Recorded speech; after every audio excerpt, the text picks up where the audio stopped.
Yeah, I am a comic book artist. I work for Marvel and DC. I've drawn Green Lantern and Flash mostly, some X-Men stuff in my time.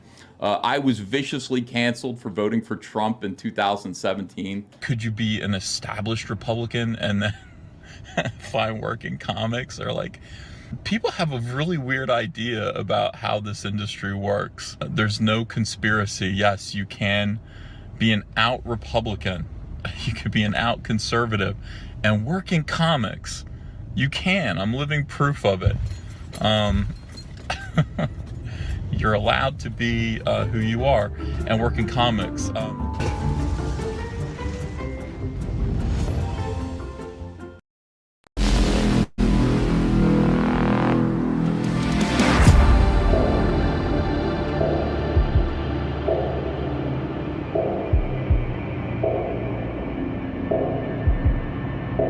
Drink it in, absorb it, let it wash over you.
Forced adversity.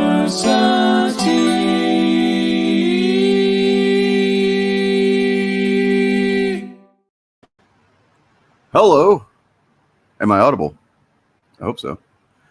I fucking hope so. Get this shit out of here. Hey, it's just me. Dane. I'm Dane. This is my channel. How you doing? How's everybody doing? Howdy, howdy, howdy, howdy, and howdy, Morgan. Oh, and howdy, hi, I'm this me. Bob. Oh, We have a Bob. I have a little frog in my throat today. My goodness. That's okay. You know, I guess I talk too much. keep him, keep him fed. And Yeah, don't starve the frog in your throat. Is that why they call it a frog in your throat? Because you got to keep it wet. You got to get it wet. Is that? I'm not even gonna. Probably not. I think it's because you start making croaking sounds Ribbit, at some yeah. point. Okay, fair enough. You're a were-frog, basically. Oh, fun. Were-frogs. That's a new one. Okay, so here's the question that I really want to just propose to everyone for today. Let me know what your take on this is. I think it's important. I think it kind of touches on everything, and it's worth getting into, really digging into, and seeing what we can determine as a group, as individuals. Maybe we have to do some self-examination. Maybe we have to do some tearing apart of our literal souls. I don't know, to find the answers. But like, the question I'm trying to fucking stall for time until I get to it is, here we go. What if I don't have a soul? Does this guy fuck? This guy fucks. Sex Bob Bombadil. Sex Bob Bombadil. Yep. That's canon. He fucks. I mean, he does have a wife, Goldberry. Yeah. So he does. Yeah. Sure. Yeah, I forgot. I mean, look, he's kind of we should talk about what the fuck is Tom Bombadil, right? Because for being kind of a seemingly just like innocent, almost pointless character, some might say. Some do say. It's not exactly clear what the fuck he is. Yeah. You know? And then there's That's the new wrinkle of what the fuck did Rings of Power decide to do with him? But anyway, we'll get into it. So spoilers for Rings of Power. Big spoiler for Rings of Power. Oh yeah, Big, Tom Bombadil's in the episode. Sorry, spoiler. Yeah. Big as the trees. Big as the trees, yeah. What are you gonna say, Bob? Oh, nothing. I was just chiming in, making mindless noises. Okay, fair enough. Squawk? Huh? Ribbit, ribbit, ribbit. Had a good conversation last night with Low Watermark. That was pretty cool. Cool. If you haven't caught that, you should check it out sometime. You know, I'm talking to you. Me? This me? Or that me? Oh, yep, all of you, everyone. All of you. Oh. Because he's a conservative guy, but he's, you know, I was wondering what it is that makes him kind of like tick differently, and I think you know, I knew he was a bit older or something, but like he's in his 60s. Yeah, okay. I think at that point, like, there's a lot of things that kind of like fuel internet political discourse that kind of fall by the wayside by that age. I think, you know, for some people anyway. You know, I definitely know a lot of older conservatives who are just like, all this culture war shit just fucking flies by them. Yeah. Like, I don't fucking care. He did say a lot of things that in a different conversation, I would have liked to hear some pushback on, like some polite pushback. But in the context of the conversation you had last night and the goal of that conversation, it was really well done. well, like what Liked it a lot. in particular, just to see if I had spotted those as well, because I definitely spotted some stuff. But I felt that his analysis that the problem is negativity in general, right, and that he was kind of failing to notice that it's not negativity in general. It's not, the message is not everything sucks and you should be mad about everything all the time. The actual message is everything sucks and you're mad all the time because the left ruined everything for you. That's usually the message being sold. And I think he's conflating. I think he's like conflating. He's looking at the negativity and not seeing beyond it, because some of the negativity plays into his own political preconceptions and so forth. well, so I think the reason that happens, the kind of flaw in his thinking there is that his analysis is, and he readily admits this. So I don't know if you saw where I showed him the video clip from whenever I had that, you know, I made that little graphic that had like the timeline on how, you know, starting with like, you know, the John Birch Society, then leading to, you know, Roger, all that stuff, and like the two different tracks, right?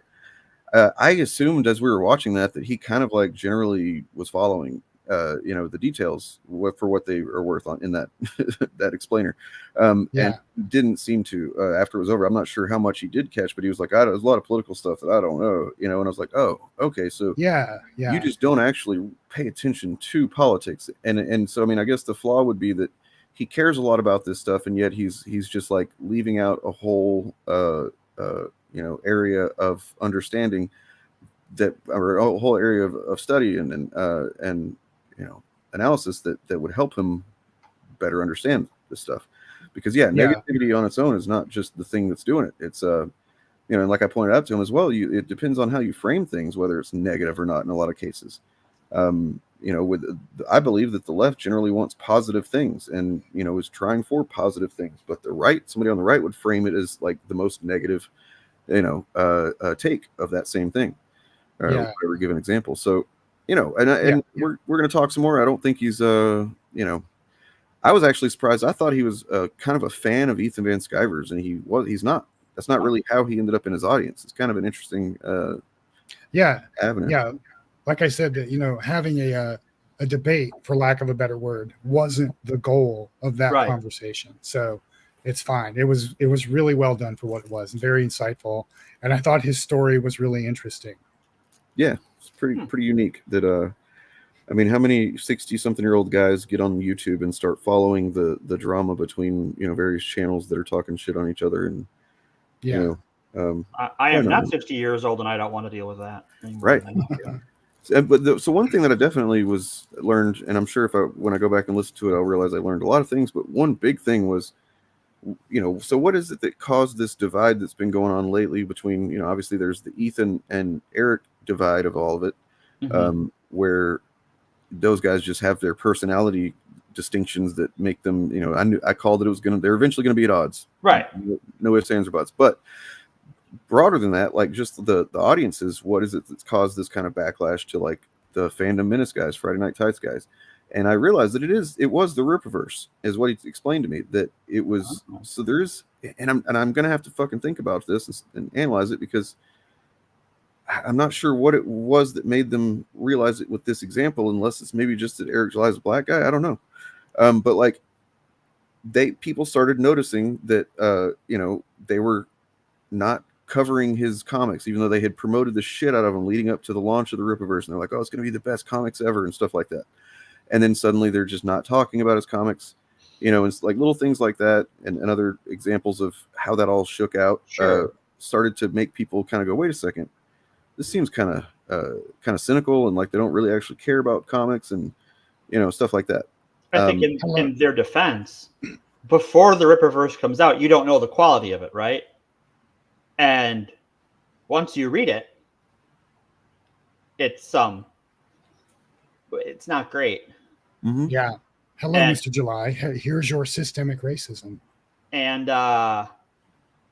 like if I was a comics channel that wanted to cover comics I like, independently of the culture war bullshit, if I'm like, oh, here's an indie comics writer who's got a big Kickstarter, sure, I'll cover him. And then you get the book and it's like, oh, this kind of sucks. I might just go on with my life. Like, why would I devote my effort to something I didn't enjoy? Yeah. Yeah. And if they had a better community, they could have said that, they could have said that out loud. Like, Eric July's comic needs some work, which I think EVS actually did. He like pointed out the positives and the negatives and said, this is a good first effort, or something to that effect. Sure. But it needs work in these areas. And Eric just kind of blew his top. So I think everyone in Eric's community probably knew he would do that. Yeah. And kept their mouth shut. But also, it's not a coincidence that a bunch of white people performatively supported the black person in their circles and then abandoned him when he was no longer useful to them. Right. Yeah, I mean, there's a lot of white nationalism going on over there. Yeah. Just a little bit. So yeah, and we don't normally get too much into that stuff. I just wanted to, touch on them because it vaguely does connect to just obviously Rings of Power being a big thing. And I said this in the Discord. I don't know if you saw it, Morgan, but it kind of hit me like one of the reasons that they're going so fucking hard at Rings of Power is because, unlike any other show that's out or is going to come out, basically, Bezos committed to 5 seasons of this. Right. Regardless of, I assume if 10 people watch, he's still going to do it. Right. And so, like, that's job security for them. They can comfortably go after this show. They don't have to worry about it actually getting canceled or anything like that. And that's just something that I wonder if there's going to be diminishing returns on that, though, because like even now it seems like especially because they don't have like the House of the Dragon comparison or whatever that show is called. Did that end already, the season? I have no idea. Yeah, I don't watch it. It ended before Rings of Power's new season began. That's what There's I thought. no overlap at all. Yeah, Smart so like HBO. They don't have that point of comparison. It seems like they're trying to talk about it, but because not a lot of them are even trying to watch it, like there's no interest. It's just like how many of it seems like the feedback on it is from a much narrower pool of people. And also because people have had time, because it's been over a year since the first season came out, people had time to watch it and become fans of it. And now I've actually been seeing more positive coverage of it. Whereas, a year and a half ago, all the coverage was either the negative reaction or coverage of the negative reaction rather than like this shit. I mean, it has some issues, but like once it gets going, it slaps. I mean, yeah, and the second season is much stronger coming out of the gate than the first season was. Yeah. The first season was a little too slow in the first half, I think. It didn't lose my attention, but No. Me either. this one started with a bang and it didn't let up for 3 episodes. Yeah. So but I think it that's got like, a lot more sorry. No, I go got a ahead. lot more social engagement. I'm seeing a lot. I'm not on Twitter anymore, but on the other social sites, I'm seeing a lot of like fan speculation and a much more diverse range of opinions about the show Mhm.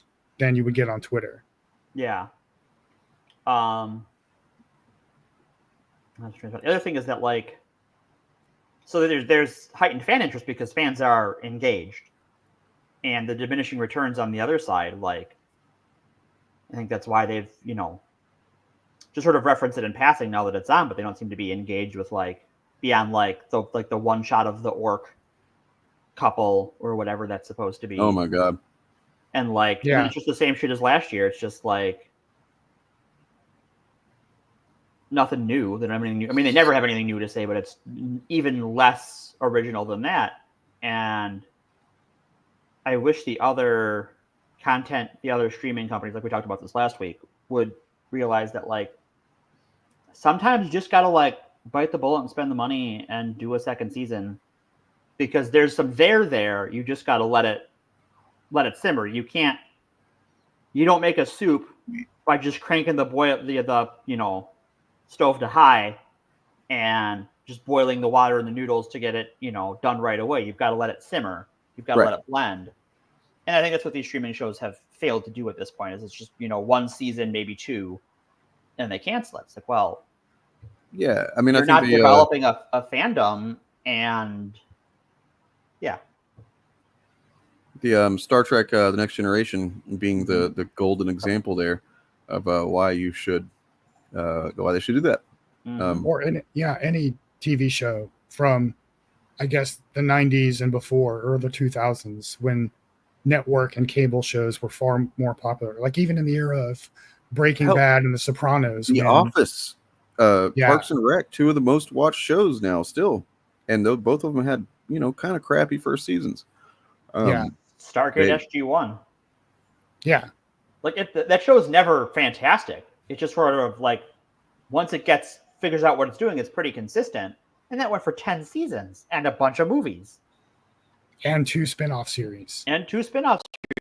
One of which is very good and one of which is present. Yeah. Yeah. Well, okay, so we haven't gotten into it yet. Do you guys want to do the Lord of the Rings first, or? Sure, we're already talking about it, so let's dive in. We're also kind of talking about the other thing too. I'd rather talk Lord of the Rings first. Okay, cool. Do the fun stuff first. Gordy, what do you want to talk about? Jesus Christ. Lord Did of you hear him back there? I did. I did. All right, so what did you guys think on a arbitrary scale of 1 to 14,000? I don't know. I'm gonna give it 3.5 killer trees out of 5. 3.5 what? Killer trees. Oh, Yeah. I think excuse me, on its own, it's the weakest episode of the season so far. Mm-hmm. Yeah. But I see it's a placeholder for what's coming next, and it's just moving characters where they need to be. But it was not much happened. I think didn't we get was the coronation scene last week or this week? That was last week. In Newman and That was last week. that was last week. Okay, yeah. Yeah, this week it was just there was no Numenor and there was no Sauron and no Celebrimbor. No, they took the week off, which concerned me a little bit because I'm a little bit worried about all the focus the show is putting on the side plots, because the central story should be Celebrimbor and Sauron.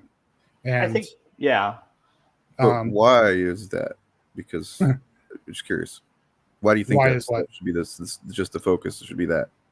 Well, because that's what's driving all the action of this season. They're building up to. So this season is about the creation of the Rings of Power and the consequences of that, which spoilers, book spoilers, they're obviously building up to in the show, leads to the siege and the fall of Eregion, which is where the the forge is located.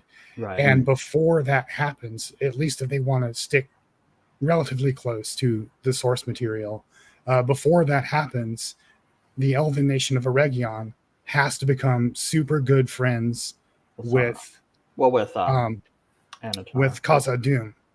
Oh yeah. With the dwarves. Those Dwarves. two nations have to forge an alliance that will that basically they swear to die for each other. Right. And it doesn't seem like they're anywhere near that yet. And they've only got maybe 4 they more already have episodes that, yet. and whenever they introduce them, we will realize that was already established. Well, that's where Durin is from.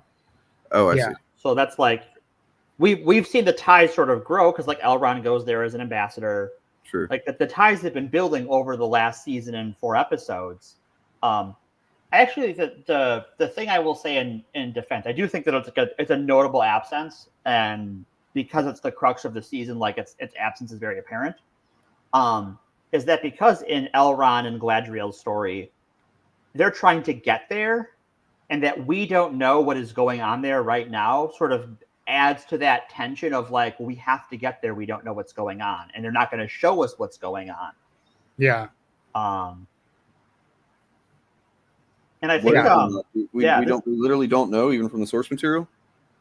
I mean, we do know a little. We have an idea because Okay. we know we last saw Durin the Third and Durin the Fourth there, and they were making a ring for him for Durin the Right. Third. That's sort of where we left off in that Eregion story. And in this lore, rings, those are good things, right? Those that make people happy. I think that Elrond guy's onto something with that. Oh. Yeah. I just feel like they need more episodes. This is not a critique of the show in particular, just of television Right now, in general right now. Yeah, I agree. It needs This 2 part more. of the lore, should have at least 10 episodes, in my opinion, and maybe 12 or 16. You know, there's a lot to dig into. Or maybe they just didn't need to do like a nearly half-hour Sauron, changing shape and being reborn kind of thing in the first episode. I mean, I loved it, but maybe they could have trimmed that a bit for some other things. That, Yeah. I do enjoy the Southland story with Isildur. Like, I thought that was, even though he's kind of an idiot, like Isildur is just a himbo. Yeah. He's just a young guy. He's learning. Yeah, he's a young guy. He's into some cute girl, and then that she actually had a partner when the Ents free their prisoners. Mm-hmm. Yeah. I liked seeing the Ents, though. I liked how the Ents looked in this. Like, they had faces, but they were not symmetrical. Yeah. Very much so. It was really cool. I like the Ents in this quite a bit. And we got to see an Ent wife. Right. Yes. We're not going to see those much after this. And I do like that Isildur is getting through this show, is getting his reputation in the public imagination rehabilitated. Because if all you know of him is what you see in the Peter Jackson movies, He's basically got lucky, cut off some fingers, and then blew it. right? Yeah, which is not how that happened in the books. By the way, I'm not going to go read it for yourself if you want to know. But Peter Jackson's movies kind of trashed his reputation a little bit, and so it's cool to see him like being a normal person and having like a heroic arc to build up to. Right, which was sort of that's sort of the point of that character, is that he did everything right, but the ring's still the ring. Yeah, and I want to know where his horse was this episode. I mean, they really could have used a horse, especially for the quicksand scene. Which is a cool fucking scene. Yeah. I did not expect like a monster to be fucking in that swamp. I was like, oh fuck, that is a whole ass swamp monster. Yeah. Well, we're going to get to that for sure. So we're going to go through everything else first, I think. Yeah. I think Arondir had the best line of the episode. There are nameless things in the deep parts of the world, and this one we shall name Supper. Supper, yeah. Just like, fuck, this guy's badass. Yeah. Bob, do you need to get like some water or something? Yeah, I've got a. It's weird. Whenever I start talking, the more I talk, the more it clears up. It's weird. Sure. But yeah, I've got a drink of water right here. Okay. I think I've been talking way too much lately, so That'll my do it. voice needs a rest, perhaps. So tomorrow Okay. I shall take a vow of silence. Let's see what else was there. We met the other hobbits. We met the Right. desert hobbits. I forget what they were called. They had a name. The Well, so- spores. Yeah. And we saw Rune for the first time. We saw, Yeah.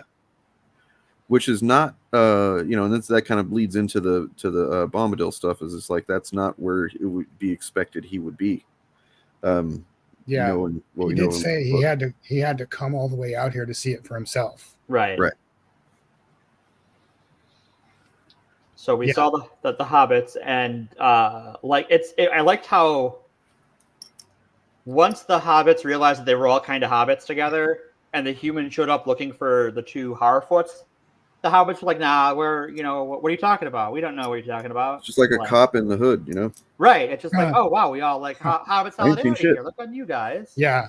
And I rewound excuse me, damn. I rewound that scene 3 times to see if it was the same guy that knocked her over and offered her a hand.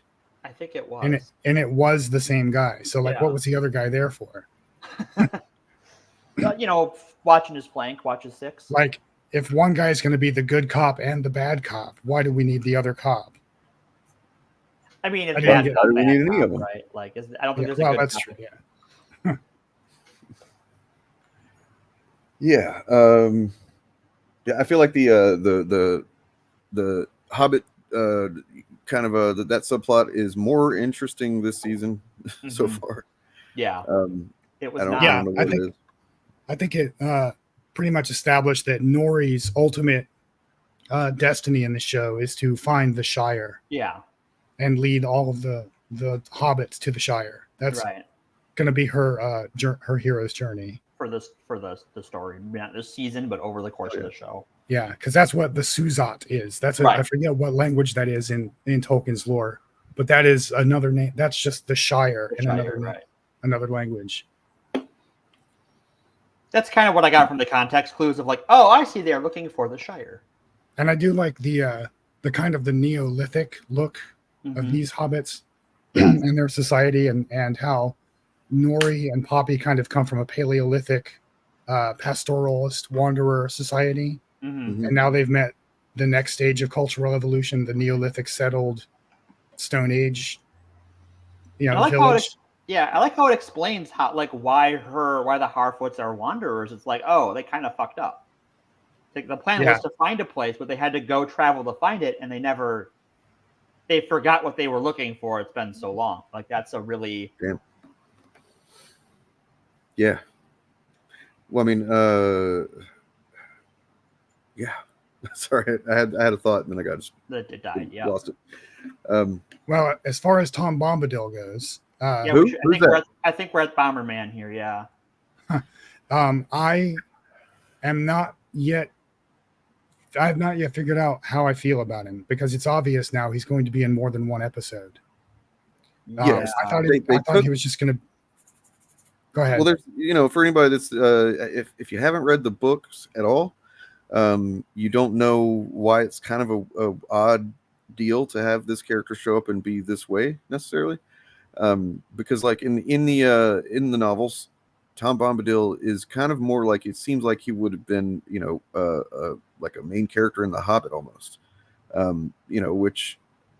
And what I have the opinion that it's kind of a holdover type character, and I don't know if Tolkien did this like for this reason, or if it was just like literally he was kind of working on writing a more mature story as he was transitioning from Hobbit or whatever, and like so he sings all the time. Everything that he says basically is in rhyme in the books, and it's just like a cartoon that shows up basically right before the story really gets going, but it also just completely stops the narrative that has happened, the plot that has happened up until that point, whenever he meets Frodo.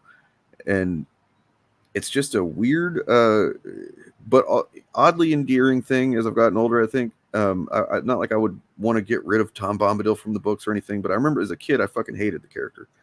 Yeah. Yeah, like When I was a kid, I spent 100 pages going, "Please, Eru, shut the fuck up." with this guy.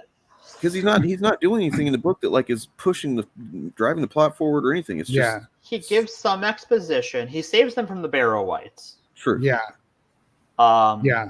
Well, I like what I think. Dane, were you saying that he's like a tonally, a tonally transitional character between So like the innocence of the Hobbit to the war, like the warfare? Because he's basically the last kind of thing that really before they get into the darkness of the story and they're getting chased by ring wraiths and they're fucking Frodo's getting stabbed and everything's just getting really increasingly darker and more fucked up until the story ends. This is like this moment of kind of like innocence almost and cheer and that it does harken back more to like, to me it reminds me of like the dwarves in the Hobbit and whatever they show up for. Hang out with he's like a fairy guardian of the liminal space at the edge of the Hobbit existence, right? Where everything is innocent and merry, and then after they get past him, it's all down. Everything gets way darker and becomes a tragedy and full of the world. They become war veterans, traumatized veterans. Like if you watching watching or reading the end of Return of the King, it's pretty clear that they are changed. Right. So anyway, it's just kind of interesting that they chose to do what they did with him, which is they took the happy-go-lucky cartoon guy that sings all the time and made him into Yoda. A little bit. Yeah. And at first I was dubious about that choice, but I think you have to evaluate it based on who Tom is interacting with. Mm-hmm. In the books, he's interacting with hobbits, who are these defenseless little creatures who don't know much about the nature of the world. So, True. He's not going to start telling them about, the dark wizards and stuff like that. Yeah, and that story is written from the hobbits' point of view. So their impression of what elves are like, and so forth, is the one we're left with. But in this story, he's interacting with another cosmic being. Right. Well, wait. We don't know that he's a cosmic being. He fell from the sky in a meteor. Okay, fair enough. He's an Istar. The wizards in Lord of the Rings are not human. They're angels. They're like angels, basically. And so this is some ancient spirit of the land, Tom Bombadil, talking to another ancient spirit of, I guess, the heavens or whatever. So they're going to have a different dynamic and different kinds of conversations. And Tom will be maybe a bit more interventionist in the stranger's case than he would be in Frodo's case, because it's more like a peer-to-peer conversation rather than a protector and defender. And we're also type of situation. Several thousand years time difference too. So like what Tom's role in the world could very well be different. Yeah. Well, it's kind of implied that he is basically just the personification of nature. Right. Yeah. So I want to find what I read a little bit of what I found that kind of gives all of the various potential takes kind of thing, because Tolkien avoided really giving a specific answer, even when directly asked. Mm-hmm. He kind of hinted or basically alluded to it being the representative of the English countryside or something like that. But I mean, what does that mean in the story mechanics of the Hobbit? I mean, of the Lord of the Rings. Don't know. Where the hell did I think it might have been Vox that I was looking at? Why didn't I save this? What's wrong with me? I don't know. I do like your take that he's a liminal transitional character. Yeah. Representing the shift of nature from harmony to discord as the hobbits move out of the Shire. That's as good of an explanation as I've ever heard for what role he's playing in that story. Because it is very much it is a hard break, and there's obviously things said about him that are not answered right in the book. Like obviously he can pick up the ring and he's like, this is fine, whatever. But also, I'm not going to keep this here. You need to go do something with it. That's not my purpose in this world. I have a thing I am here to do, and this ring has nothing to do with it. Yeah. I also like the performance of this actor, Rory Kinnear, because the thing that I think threw me for a loop was Uh-oh.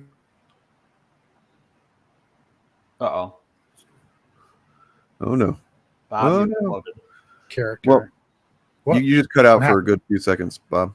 Oh shit. Okay. Yeah. So I'll just start over. Rory Kinnear's performance as Tom Bombadil kind of undermined my expectations because I was expecting a really bombastic kind of jester character who Yeah. sings at the top of his lungs and does goofy things. Because that's kind of how he's never been in a visual adaptation before. But if you Right. listen to like the audiobooks, like with Andy Serkis, for instance, narrating, that's the kind of performance he gets. And most other like narrators have given that. Whereas Rory Kinnear just makes the singing. Well, do Just you kind you of want to take the a thing guess he at who does. the most the actor that most has been fan cast as to play him has been? I have no idea. I would guess Andy Serkis. But Let me find no, I have no idea. I'm gonna find a good mock up here. Because not Andy Serkis, it's actually Yeah. But while you're doing that, I did like that Rory Kinnear gave the spin that the singing Tom Bombadil does, at least so far, is just what he's humming as he's doing his work on the land. That Yeah. was a nice subdued performance. It took me by surprise, and I liked it. Yeah, it added it added to the mystery of him too, because it's just like, yeah, well, the stranger is like, someone in here with us, and Tom's just like, I don't know what you're talking about, man. And not in a way like he's shifty, he's just like genuinely like, no, it's just us. Yeah, I read that as Tom is kind of outside of the normal flow of time, Mhm. Right. so he may not know he was singing with Goldberry yet. Right. Ha! Jack Black. I could see that actually. I That's could see that too. not bad. Yeah. So I mean, I think what I'm saying is that like I think a lot of fans of the books had seen essentially the same kind of vibe, actor, kind of performance, and to just kind of have he's just kind of a dude, like he's not really anything distinct other than the things he's saying and where he's found and stuff like that, in the show, and and it's a choice, Yeah. and I guess it's kind of a risky one because there might be some hardcore bombadildos out there, Fuck. and they might feel let down. Who knows? Let us know if you're one of those. I think that it's especially when because a lot of people read the books when they watched the movies, right? Like they watched the first movie and then they read the book, and there's a lot of people who are like, it's a good thing they got rid of Tom Bombadil, and I think for a movie I can see why you don't want to have him lying around, because it doesn't really go anywhere. Right, exactly. He was completely. It made 100% sense. I don't know that there was really anybody complaining too much that he was missing from, right? Fellowship. But I think in the book, so I think in Two Towers, the role, obviously they're more involved in the story than he is, but the role of this thing that is removed from the world of men, that's sort of on the fringes of this event, are the Ents. And the Ents are portrayed very differently between the books and the movies too. Yeah. Mhm. Because the Ents in the movies are like, fuck you. And they don't do anything until they see that Isengard is destroying the trees. Where in the books, they take a long time to figure it out because they're Ents, and that's how Ents roll. And they're like, no, we're going to fuck up Isengard now. Yeah. Well, the Ents represent the wisdom of nature in the books. Right. And in the movies, they're kind of dumb. Yeah. So, okay, let's talk about what Tom Bombadil. I don't know why my mouth is fucking up on that today. Tom Bombadil. This is a Slate article about the episode. Tom Bombadil may be the most argued about character in Lord of the Rings, although fans who only know the film versions of the trilogy have likely never heard of him. He's the reason he got cut from the films, although he has appeared in some foreign language adaptations of Tolkien's work. Apart from rescuing the hobbits from some malevolent entities in Fellowship, Tom does not advance the main storyline, the quest to destroy the One Ring. This is the first English language Tolkien adaptation to depict the merry fellow with his bright blue jacket and boots of yellow. Wait, And the book, Yeah. wasn't doing that. Wasn't wearing those. I mean, you know, he hasn't gotten him yet. Maybe we'll Not get a yet. whole new, like a spin-off show where we learn him where he gets the fucking blue jacket or something. Tom's new boots. Yeah. Um, Maybe he'll put them on next episode. Right. Because Power up or something. the drip on everybody else in this show is amazing. So he deserves a glow up, he I was think. pretty understated as fuck, right? Like, and Yeah. But that fits. Like that he doesn't like he stands out because like in the book, like he's sort of dressed foppishly over the top compared to how the hobbits are described, and even how Gandalf is described. And then he's this over the top figure, whereas everyone in this is very extravagant, and he is very understated. So he's whatever the norm is, he's always the opposite of it. Yeah. well, I also did like that we got the touch with, because like in the books, he's the Deus Ex Machina that resolves the Barrow White problem. right. And in the books, or in the show rather, we got Barrow White, the same episode we got Tom in, and he is not there to solve that problem for Galadriel and co. And they get all the fucked up. Yeah. So yeah, Tom is a great lover of plants. Like you said, he had to go to Rune to see it for himself that it had become this barren land, where it apparently used to not be that. So he actually lives not far from the Shire in the future of this lore, anyway. So yeah, so the stranger asks to show him how to wield his power. Which, how do you guys feel about the stranger this season? I personally would like them to please hurry up and reveal his name. And I think that's what Tom is in the show to help him do. Okay. I think he actually is not Gandalf. Well, did you catch the little clever thing they did this episode? Yeah, I think Something about a grand elf. He said grand elf. Yeah. The name Gandalf means One elf with a staff. Yeah. And I forget what language that is, from a real world language, but I think that's all misdirection by the show. I think my personal theory is that the stranger is going to be Saruman. Oh yeah, I was going to ask if you guys think it's possible that he's not who they've led us to think, right? Yeah, because Sarum, what I think they'll probably do is have it be a character that fans of both the movies and the books will recognize, right, but is not Gandalf.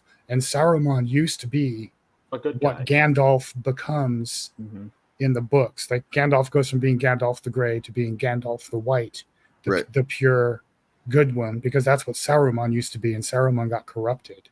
But Saruman also, in his early days, traveled to the east. So I think what they're going to do is have the stranger will probably be Saruman, and the name Gandalf will be like a nickname or something that hobbits come up with for him that gets passed on to the next wizard. Oh, you think they would do that? Like they'd actually have him be called Gandalf before they reveal that it's actually Saruman? That's interesting. They might. And I think that, because I think they're combining a couple of different wizard characters from the lore. There's the blue wizards who were mentioned. Right.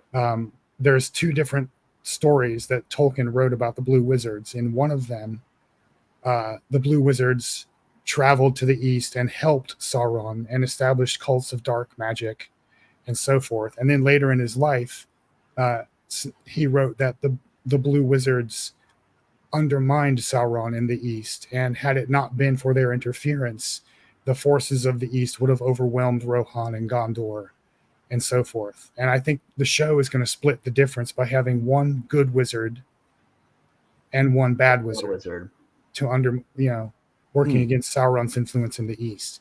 And they want the good wizard to be someone that the audience will recognize. But if they make him Gandalf, that's too obvious, I think. Yeah. So I think they might be trying to be they might be trying to be a little too clever for their own good. But I don't think he's going to be. Sorry, I don't think he's going to be actual Gandalf. He'll just be. Saruman is my personal theory, and at some point in the show, the name Gandalf will become like a title or a nickname that hobbits give to wizards who help them. Well, so then old Tom is going to be proven wrong then. Because he seemed pretty In what confident way? with who he is, who he thought he was. Well, Tom knows who he is, but he didn't say his name. Well, he He's said he was gonna- going to have. He essentially said he was going to have to. The way he described it to me, maybe I need to rewatch it and hear, like, listen with different context in mind. But like, it seemed like he was describing Gandalf confronting Saruman, and Sauron actually. Yeah. Well, these characters are coded as Gandalf and Saruman, but they're not actually Gandalf and Right. Saruman because at least the evil one, the Dark Wizard, will not be Saruman because that would be too big of a lore break for a lot of fans. I think. Right. Well, and it Um, doesn't make sense for him to be evil yet. Like, Right. That's true. That's true. Yeah.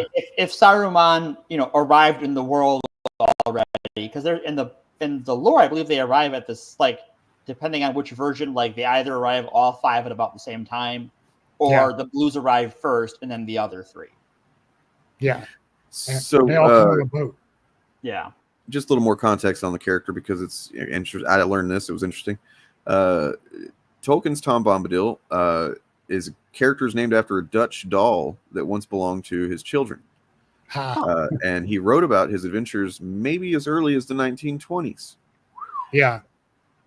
So Wow. could have been one of the first things he was writing about was old Tom Bombadil, which is why he maybe felt the special, and he literally would say that, like, for personal reasons, he wanted to keep him in the story, even though he knew that he was kind of a big, sore thumb in the whole thing.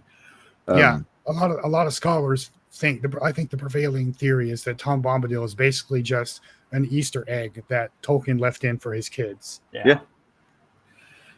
Nothing Maybe, wrong with in the same way that, like, I, theorized that the character acts as like that last bastion of innocence before the darkness. Maybe he gave that to his kids, like, here's something to hold on to before you go further on this journey, right?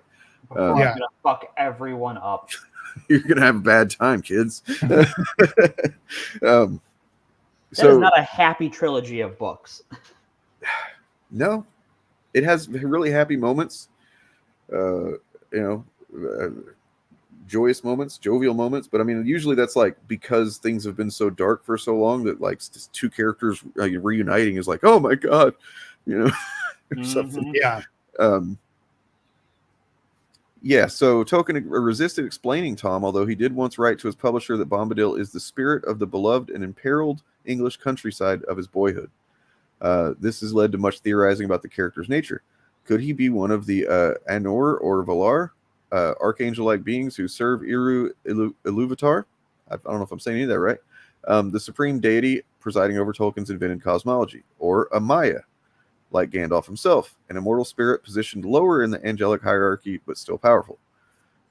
Perhaps he's a manifestation of Eru Iluvatar himself, who created the universe by teaching the Anor how to sing it into existence. That's pretty cool. I didn't know that. Yeah. Maybe Tolkien was very literal. He is the manifestation of the English countryside, but because he's a timeless being, like, it's just like, yeah, it's just been there for fucking ever. Like, because if you look at a lot of Tolkien sources, as far as like Celtic mythology, Gaelic mythology, Norse mythology, like the idea of a spirit of the land as a thing separate from deities is recurring in all of those mythologies.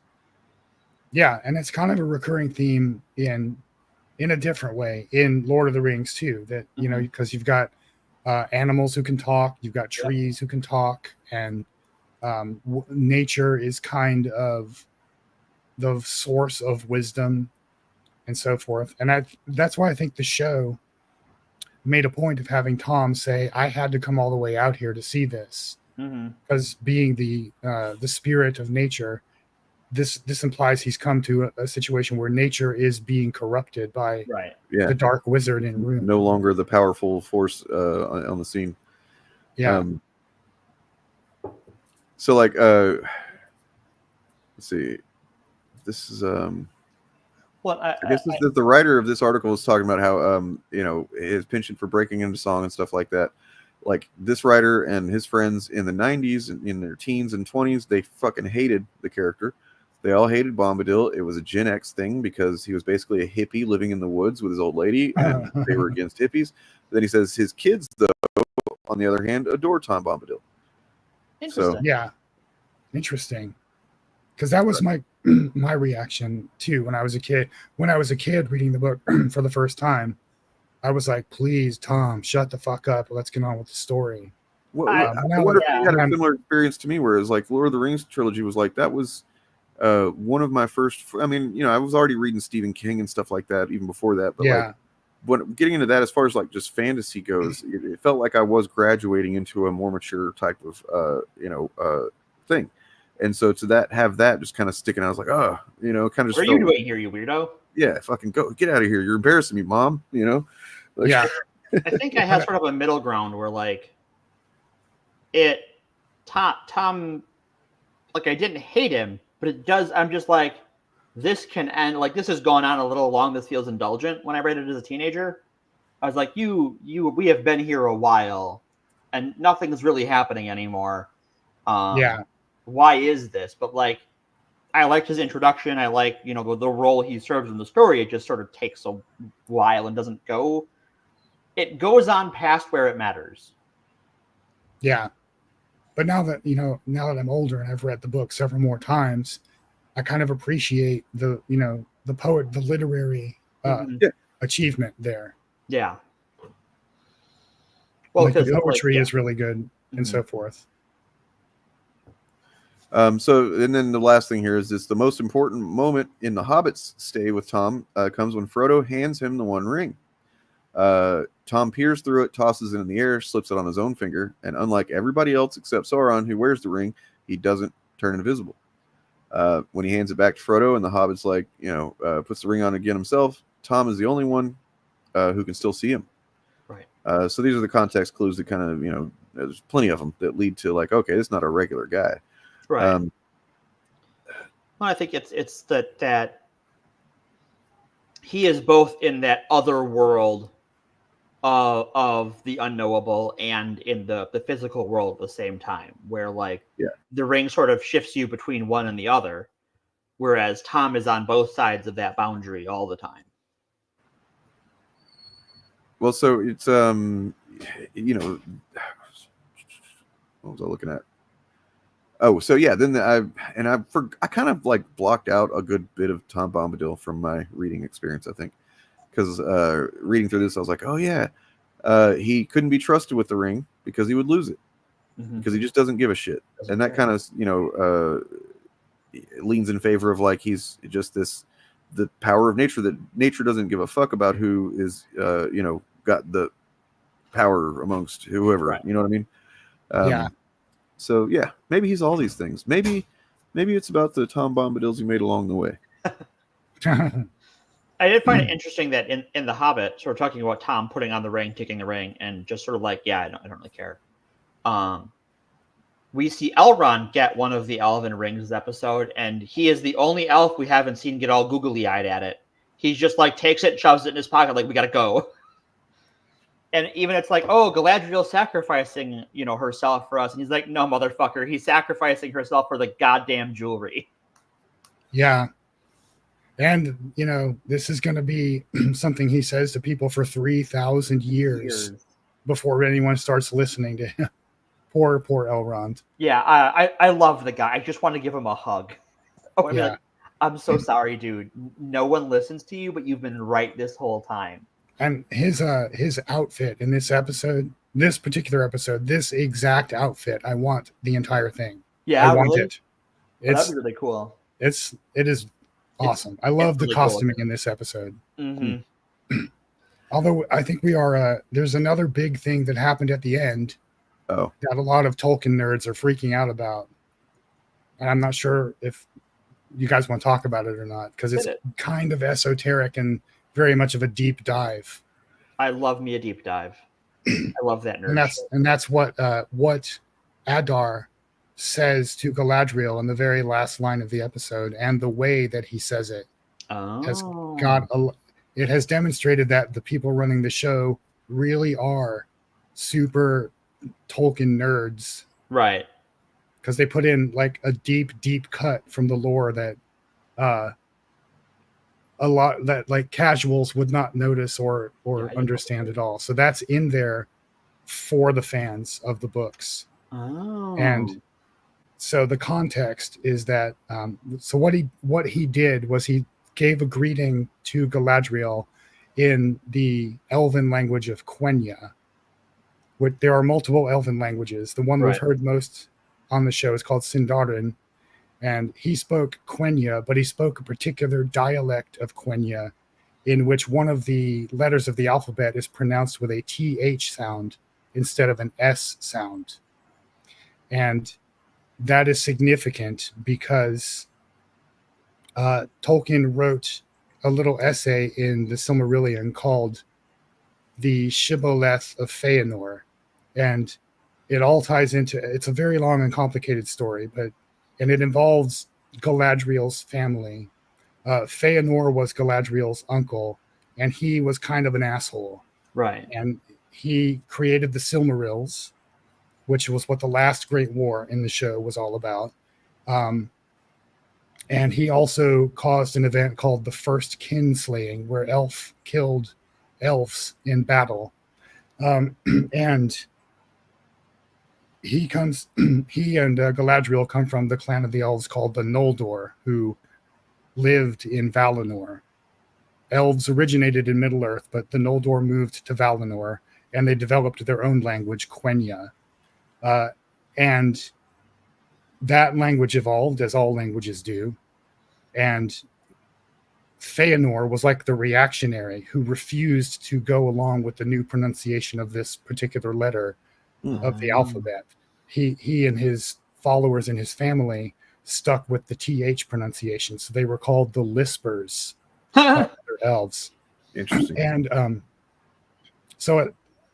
there's a lot more lore than that. But what it comes down to for fans of this particular scene is that the fact that Adar spoke that particular pronunciation of that word to Galadriel implies that he was part of Feanor's faction in Valinor, and that he may be one of the sons of Feanor, a particular son whose fate is not really known in the lore. All of the other sons of Feanor, we know how they died, but we don't know how this one, his name was Maglor. We don't know how he died. So fans are like, could he be Maglor? And if he is Maglor, that would make him the cousin of Galadriel. Right. Well, we don't know Adar's name because Adar is a title. That's what the other orcs call him. It means father. Right. And another fan theory I've seen related to that is that maybe he knows where Celeborn, Galadriel's husband, is. Mm-hmm. Because of all that politicking and stuff. Right. Well, I mean, he probably left because he just got tired of this bitch. You know what I'm saying? Damn. But yeah, that's really that's some nerdy shit. I fucking love it. Not gonna lie. That's what I just wanted to point out also, that like, you know, you're like going into the deepest, nerdiest recesses of Tolkien lore to discuss this, and you know, and then presumably a Critical Drinker fan shows up and says this, and it's like, well, thanks, man. If this is what the modern audience is, I guess I'm proud to be part of that, because if the modern audience is talking about like Tolkien's essays, you know, this is what enjoying things is about, man. You can actually dig into it and learn things and have cool conversations instead of just everything being like the message or whatever. This is the kind of nerd Easter eggs that I expect from a show like this, based on the works of Tolkien. I want stuff like this for people who are part of the in crowd to freak out over. Do you think there's stuff that if you go back and watch the show, like once it's all done, maybe that you will have missed some things? Oh, for sure. I hope so. Yeah. Like I think there was probably a lot in this episode.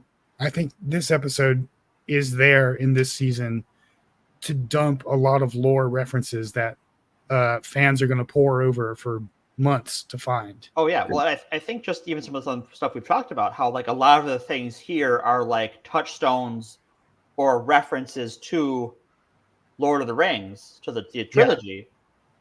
Either they're a reference to it, or they sort of break apart the references. It is all that Easter egg stuff, but like the cool part about it, why I liked it so much, is because even without knowing all of that, and I obviously don't know as much as Bob does, there's a cohesive story there, right? I don't need to know that like Adar speaks this Elven dialect. That's a very cool fun fact to learn after the fact, but in the moment, like it's like, oh shit. Yeah. Because they have met before and it was not a pleasant experience. It's basically like and- even not knowing that stuff, you still have this kind of reaction of like, Damn, that's hot. Exactly. Yeah, and in all likelihood, it's going to mean nothing to the overall narrative of the show. It's probably Right. there just to be a touchstone for nerds like me. And I appreciate that they did that, but I think overall it's probably not going to mean any of the things that the fan theories think it's going to mean. I mean, even if it just means that he is an elf that was part of that faction back in Yeah. that have been the First Age, right? Yeah, That like It he's imply- that fucking old. yeah, it implies that he is one of the first elves, Mhm. and that he either journeyed to Valinor in the First Age or was born there, like Galadriel was. And yeah, it's a whole thing. The elves are very complicated and messy if you read the Silmarillion. So Yeah. that's what I tried to read the Silmarillion, and that was generally how I felt about the whole thing. Is like, oh, this isn't actually really a story. no, As much no, as, not at all. It's just some things that are said, written down. It's like a chronicle. Broken up by essays on the rest of the anthology.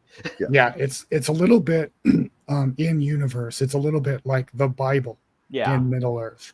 Yeah. You know, and what I find interesting about it is that about the Silmarillion and the unfinished tales and the other bits of the Legendarium that are not the Lord of the Rings, and this is true of the Lord of the Rings itself a little bit too, is that in universe it is canon that you cannot trust the narrative Right. because it's all compiled from documents that survived, like the catastrophe, the flooding of the world after the sinking of Numenor, and Right. all these other things. So That's these are part of just the the records conceit. that survived Right. and have been translated multiple times by different people with different perspectives. That's built into the lore of Right. the Lord of the Rings, which is why being a lore purist about it is kind of silly to me. Right. There's a similar thing in 40K in Warhammer 40,000 where like the story writers and the dev teams have said that like everything is canon. Everything they write is canon to 40K. That does not mean any of it is true. Yeah. Right. That it's someone's story, someone heard a story and wrote it down. Someone experienced something and this is like what's left of their writings. It's all canon. It's all something someone wrote. Yeah. But that doesn't mean it happened that way or that it happened at all. Well, Yeah. it's kind of like it's a lot like the Bible in that way. Yes. What is tell there's like them a couple of those books with some guy's name on it that those guys didn't even really exist or some shit. There's somebody Yeah. named them that.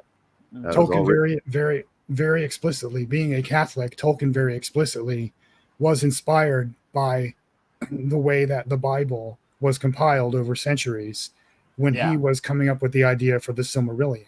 That Mhm. it's, the Bible is not a book, it's a library. It's an Yeah. anthology of Anthology. multiple different texts of different genres. You've got poetry, you've got histories, you've got epic Yeah, retcons mythology, too. you've got retcons, you've got debates across generations over theology, and that's what's going on in the Silmarillion too. And people treating it like it is the Bible, the way that fundamentalists treat the Bible, is Fundamentalists. missing the point. Yeah, fandom I just mentalists. as I just have coined that often term, Bob. professed. That's a good one, right? Yeah, that's very clever. Yeah. Well, look, we just hit an hour. I feel like we did it. We talked about Lord of the Rings You for an hour. talked Lord of the Rings. Before we move on, I'd like to encourage everyone watching, if you're not subscribed, to please do so. And if you have seen the recent video where we kind of EFAP'd a Mauler review of Deadpool and Wolverine, if you haven't seen it, that's okay. I would hope you would go and watch it. It's pretty entertaining, I think. You learn a lot, I hope. But if you don't feel like watching it, here's the TLDR right here. I'm the best there is at what I do, but what I do isn't very nice.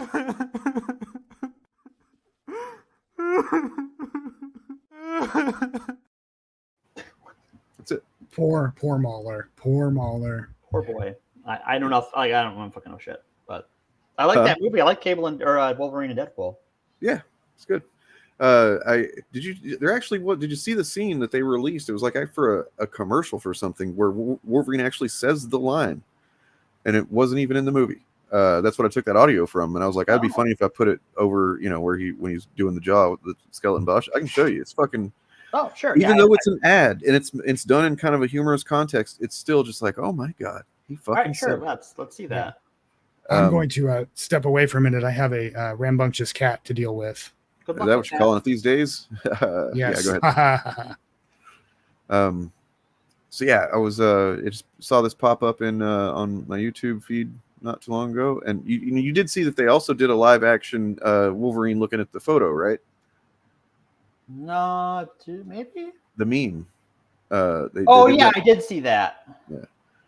I mean, I guess props that they apparently didn't find a good reason to have those included in the movie, and that so they didn't do it, which they very well could have done, but they didn't.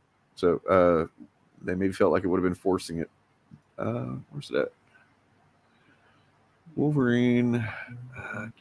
I think Daniel. I think we're going to get 3 more seasons. Because that's Amazon's contract with the Tolkien estate, and Jeff Bezos, for all of his many faults, is a huge Lord of the Rings fan, and he pitched he got people to pitch this show. He seems pretty invested in it, and who's going to tell him no? Right. I mean, look, it's kind of the only sensible thing a billionaire's ever put a bunch of money into. So, yeah. Not exactly wrong, no. I'm sure there's other examples, but as far as not necessary, but still decided to do it anyway. Yeah, usually that goes poorly, like SpaceX or Tesla or Well, it's the thing with those, and I think a lot of people who are big Elon Musk fans don't know that for all of his recent anti-government rants, he gets so much subsidies. Yeah, this guy, Reagan warned us of the welfare queen. This is your queen, is Elon Musk. Yeah. If we're gonna have a billionaire waste money on something, I would much rather it be an indulgent fantasy TV show than something like SpaceX or advocating for the abolition of democracy and replacing it with a republic ruled by high value males. We just call that oligarchy with extra stuff. Or trying to become the god emperor of Mars or whatever Elon Musk is trying to do. So you know what? If he's going to do something, I've said this before on the show. I think we have a great solution to his problem and some other people's problems. Mm-hmm. He would like to be the god emperor of Mars. There are gender critical people who want a planet without trans people, and obviously Elon Musk thinks that too. So they could all get together and they can go to Mars, and we can call it astroturfing. I'm trying to find this thing and I don't know what I did with it, but I ate it. I will find it and show it to you at some point. That's for sure. Anyway, well, let's. Do we want to talk about Russia, or do we just want to do a whole episode about that we kind of prepare a little more? I'm down for it. I love talking about Russia. I once ran a D&D campaign based on Russian mythology, so nice. I like Russia, though I don't like what they're doing right now. Yeah, that would be what it is. Russian mythology is actually pretty crazy. It's pretty cool. Yeah. What's funny is in the Pathfinder default setting, Earth is a real place. It is a world without magic that is just way the fuck over there. Mm-hmm. There's one of their adventure paths. You go to Russia during World War I, and you have to save Princess Anastasia from Rasputin, who is a son of Baba Yaga, and he has risen her from the dead as part of some scheme. Nice. And so you have fantasy adventurers, right? having to fight like zombie Russian soldiers in the in World War I trenches with like the book has stats for like a Maxim machine gun and stuff. Wow, that's pretty cool. That's pretty cool. Yeah, it's a wild time. Is there are there new developments on the Russian front of the culture war? Not anything since, like, I'm still processing a lot of stuff, just like how it relates to things. But I mean, generally, people raising questions, valid questions. I think of I'm as in like step away for a moment and grab my iPad because I had some computer issues this weekend, so I had to reformat my computer and I can't get into Twitter, but it's on my iPad, so I can go there and grab it. I'll be right back. And grab that. So yeah, just things like if Lauren Shin, who was until the other day Blaze Media contributor, was a knowing, willful agent, disinformation agent of RT, therefore Putin, and a lot of the things that she would say in her content are virtually indistinguishable from things that say her former coworker Eric July says about things. Is there something there, right? Yeah.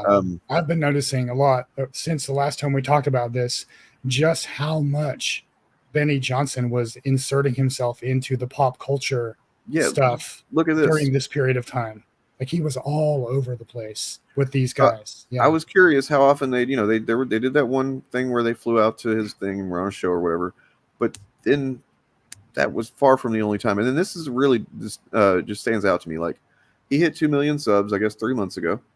And this is Jeremy Griggs's channel, where he was on there for this celebration of 2 million subs. And it seems like they were doing it for several hours that day, and just kind of skimming through it.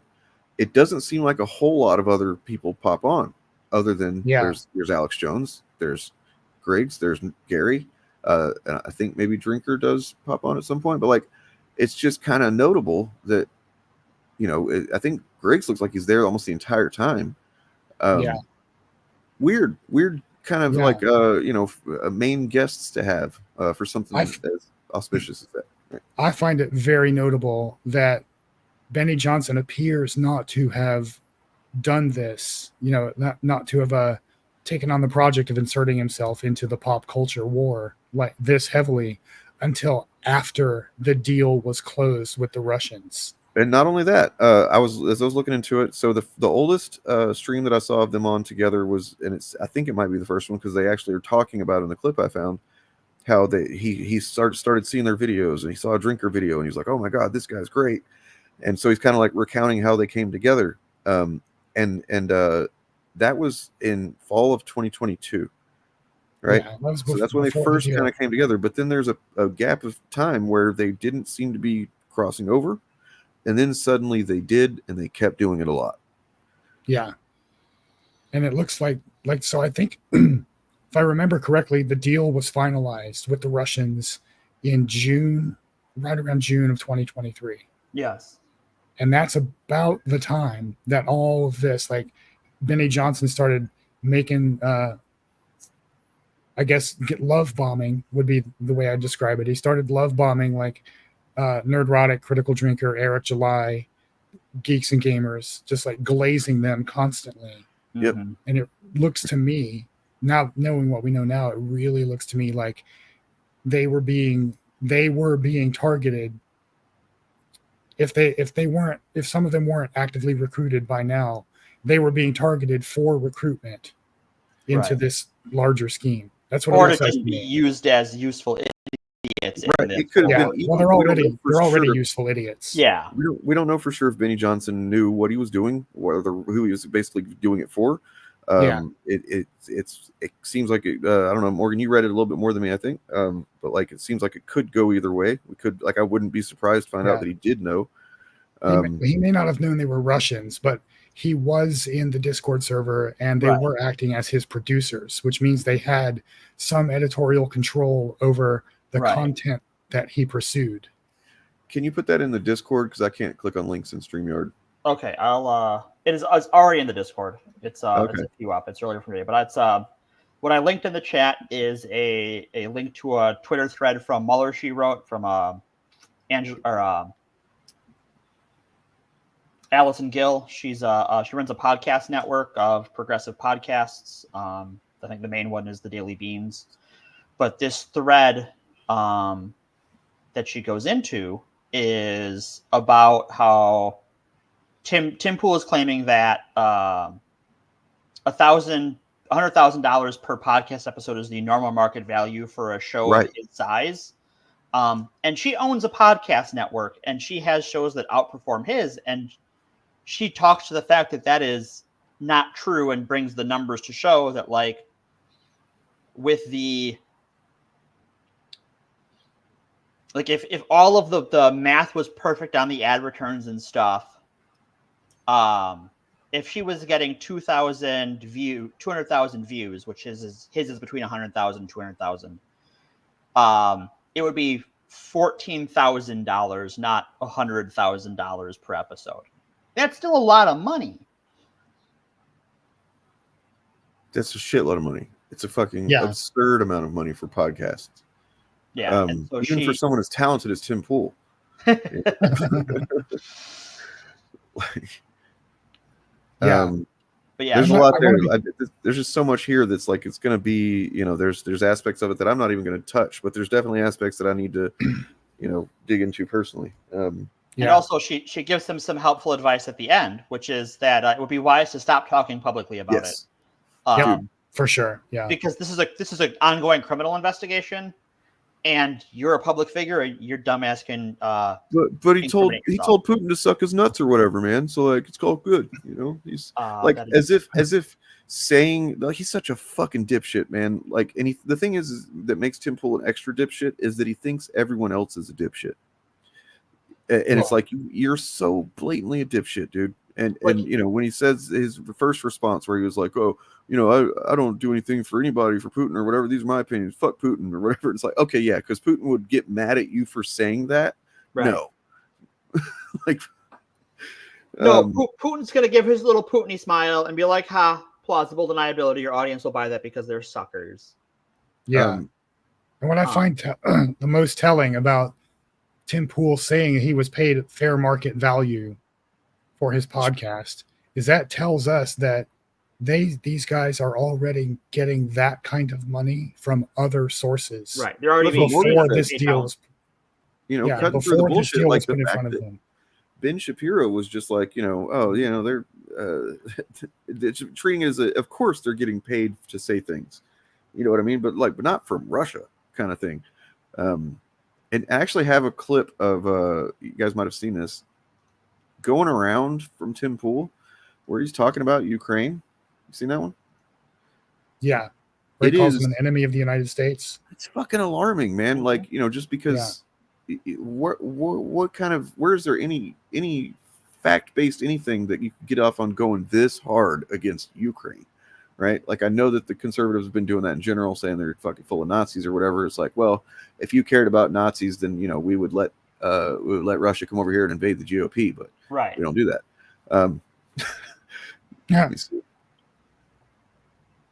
Yes, to be clear, every army in the Western world has a Nazi problem. Yeah.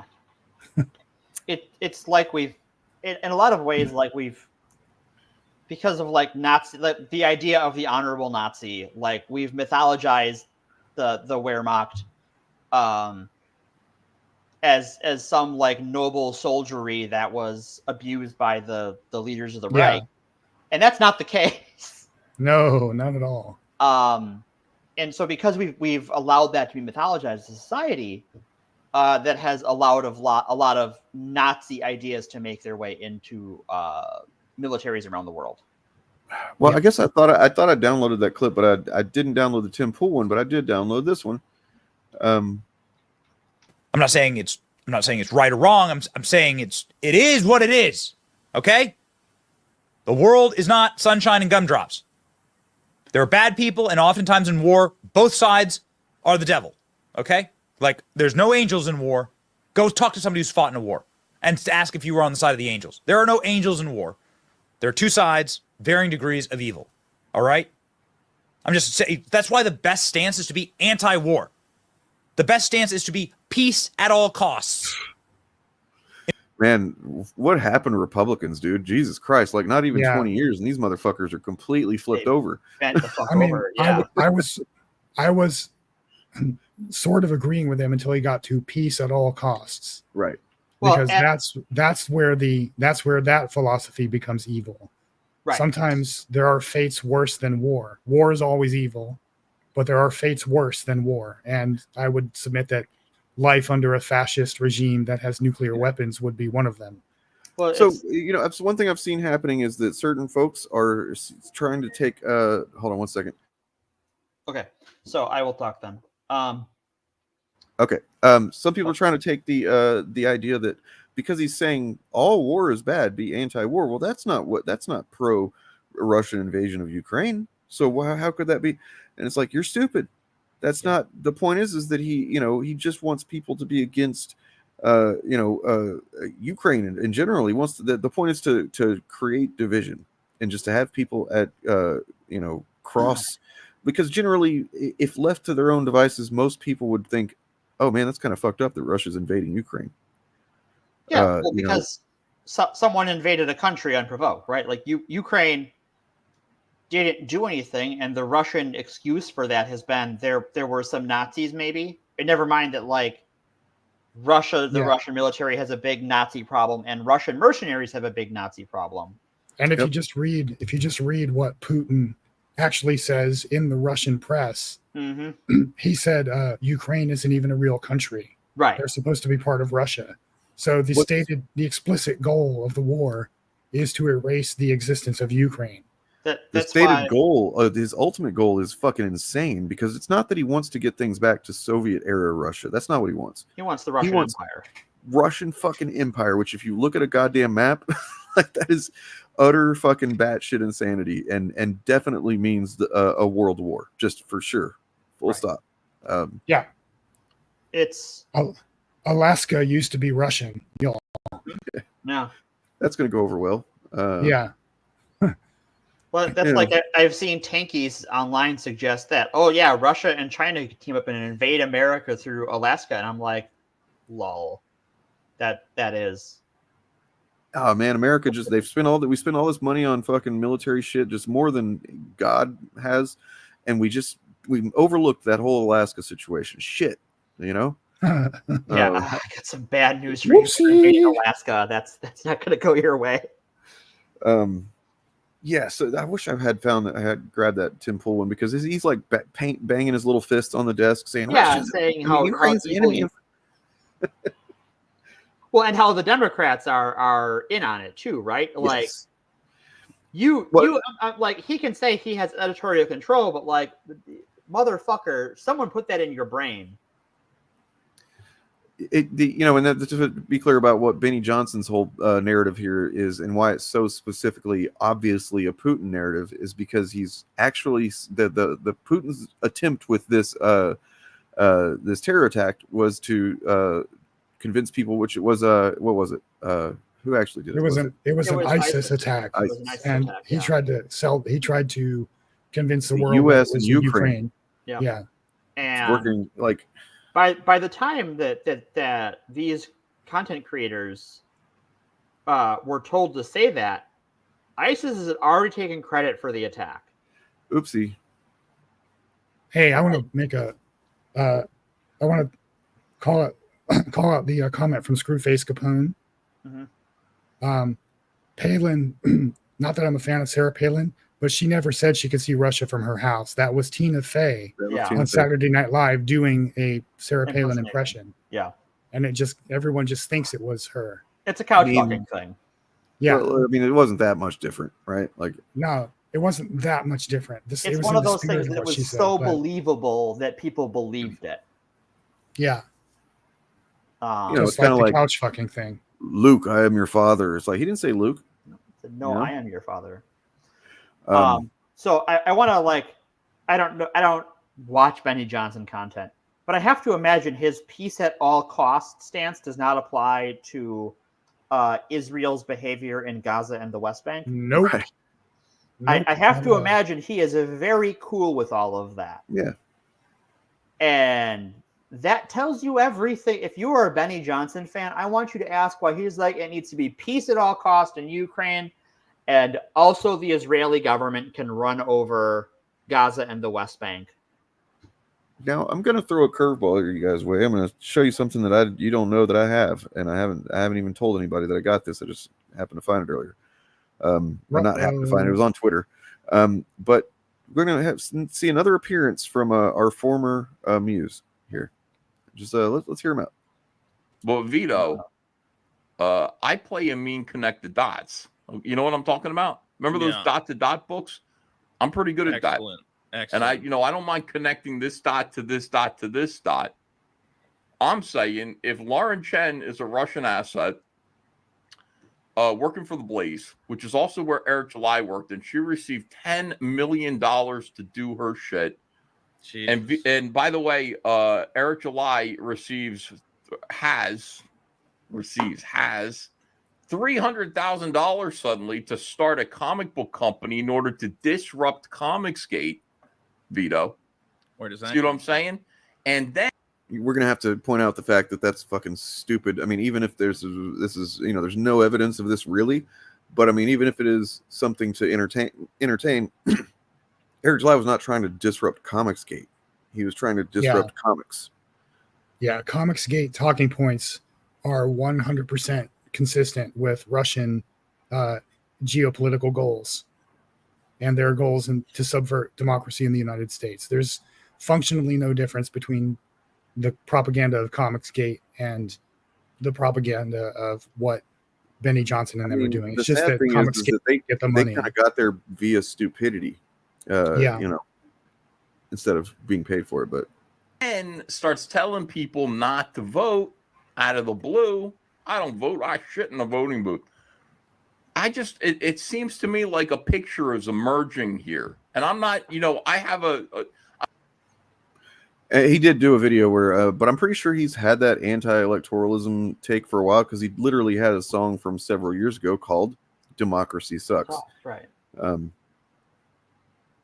He's all for freedom. He's all about freedom and liberty, except for the freedom to vote for things. Like, it's fucking nonsense. Well, that's the whole right wing project now is to talk about how much they love freedom, but how many freedoms they want to take away. Yes. And they have to bend themselves into pretzels. Well, the founding fathers did say, freedom and liberty for all, except for the degenerates. Got to limit those motherfuckers. Yeah, they were more like freedom and liberty for white landowning and slave owning men, which is what conservatives, the current crop of conservatives anyway, want to revert to. That's what they mean when they say freedom. Now I'm going to blow your mind. Oh. We're going to go ahead and switch, pivot to one more topic here after a half hour. We're timing this really well on accident. We are, yeah. We're gaming. Speaking of gaming, Content Detector's curated list of games. Whew.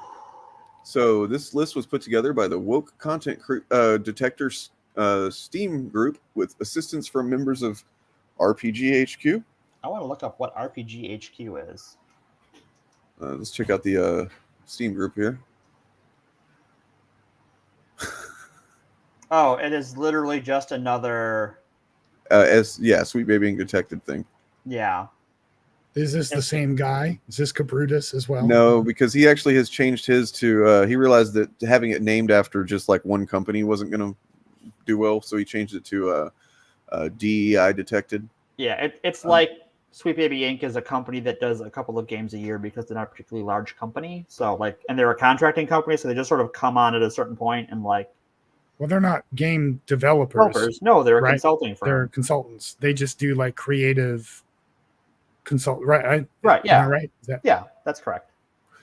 Okay, so here is the methodology. I haven't seen this. This is fucking interesting. Woke content equals any images, messages, character, storytelling, dialogue, music, or game mechanics that include themes associated with the left side of the political aisle in contemporary Western politics. These themes include things like pro-LGBTQ+ messaging, pro-DEI messaging, pro-climate action messaging, pro-communism/socialism messaging, pro-abortion messaging, pro-pedophilia messaging, What? So now I want to not a- see like What? Since when? That's not a fucking thing on the left, dude. no. Well, that's the thing is that's the whole like they try so hard to pin pedophilia on us with the whole groomer thing when you look at the statistics, it's a lot of cops, it's a lot of priests, it's a lot of people who know their target and are members of their family in isolated communities. Yeah, your kids are safer around a drag queen in a library than they are with your youth pastor. Mm-hmm.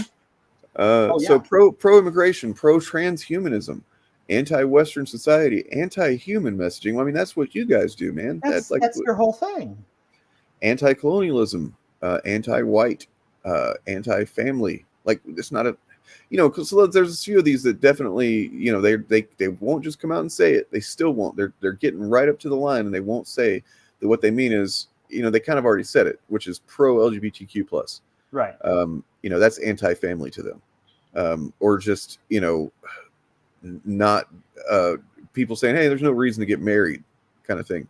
They think that being LGBTQ plus and being a pedophile are the same thing. Right. Yeah. Right. That's what they think.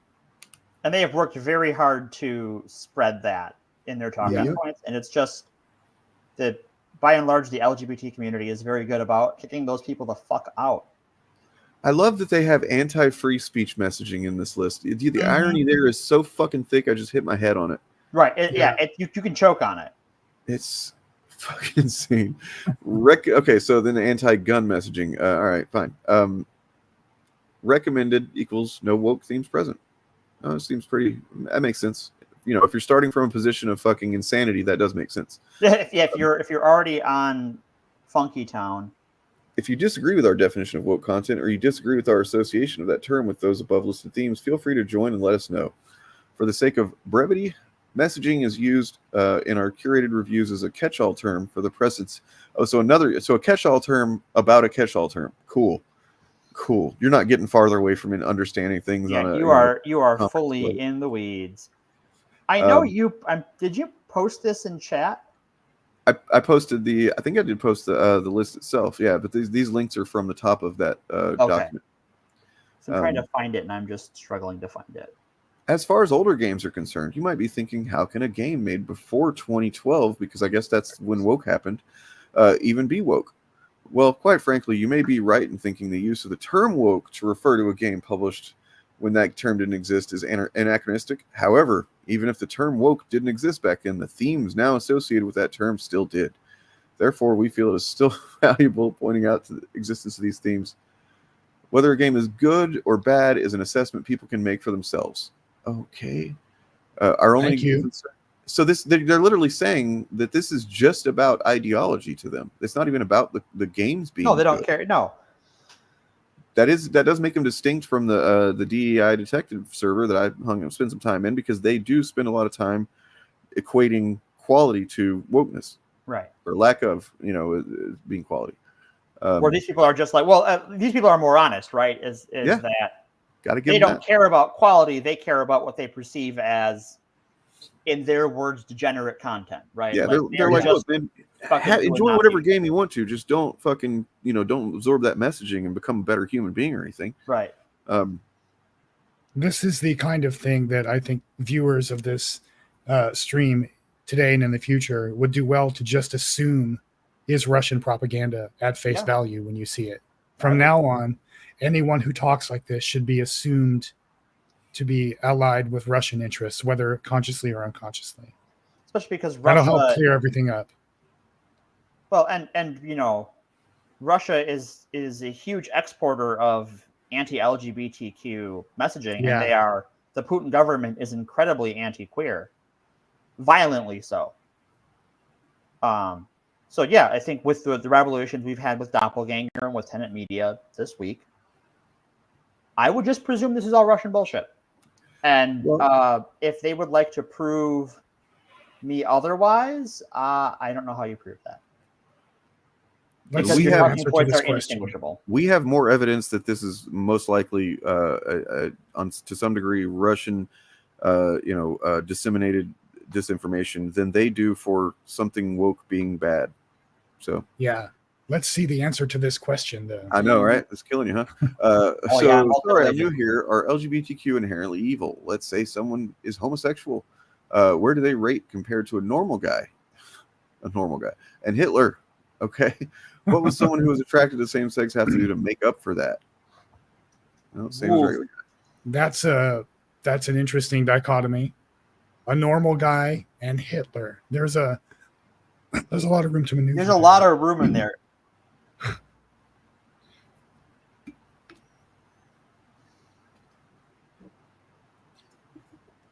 So what do they tell us? I mean, I guess these are like somewhat, I guess if they're being honest, and I guess they really are just drinking the Kool-Aid on this shit, and they're not, at least as far as they're showing, hateful of these people, these specific ones. Now, once again, the DEI detected server was a whole fucking can of worms, man. There was definitely some severe, just unabashed hate going on in there. There was literally people, at least one guy, the couple of days that I was kind of paying attention in there, talking about, unaliving trans people.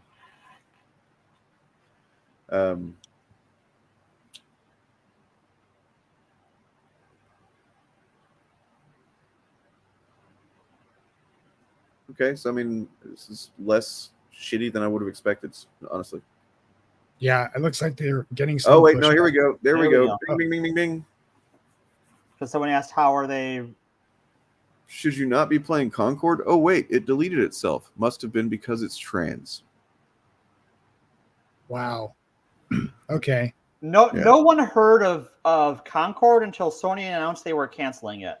Right. Including these people. I would like to point that out. None of these people cared about it until it was canceled, because no one cared about it, including Sony, which is why they canceled it. I'd like to do a reading of this comment here. So first somebody says, ruining video games. How exactly? Because black people are in them? Also, there are plenty of good modern games. How about you grow up, pussy? And then the response is, I abhor an accusation of racism. What I actually care about is nice and clean storytelling. One free from peddling of political ideology, where I'm not the villain just because I happen to be born a certain way. Oh my God, the irony, holy shit. I'm fucking dying from the irony, fucking Christ. I just want to live and be myself in a video game world where I become someone else. I do not with every rating on here. I have made it clear, I think that games like Red Alert 3 are woke. What? What? I mean, granted, I haven't played 3. I've played 2, though. And it just, what?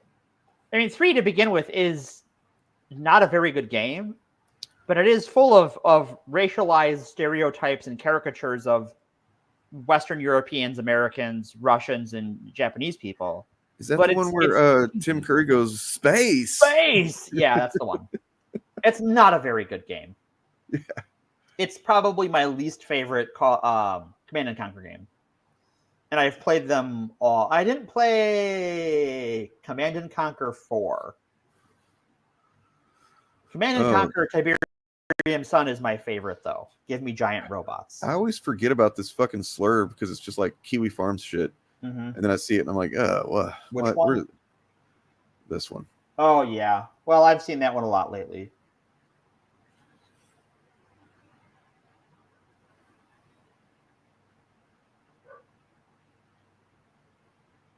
Be the future you want to live in. Oh, this is the future I want to live in. Okay, yeah, the deeper you go, the shittier it gets, as you know. And people will say, hey, watch your language because you don't want to get banned. Like, they are moderating their language because there are terms of service.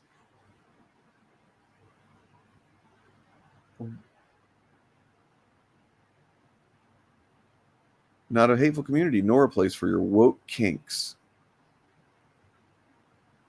Woke kinks. That's what what is it with these people and kinks? Like, these people talk about, like, I know people in kink communities. I am not in one because I don't really fucking care.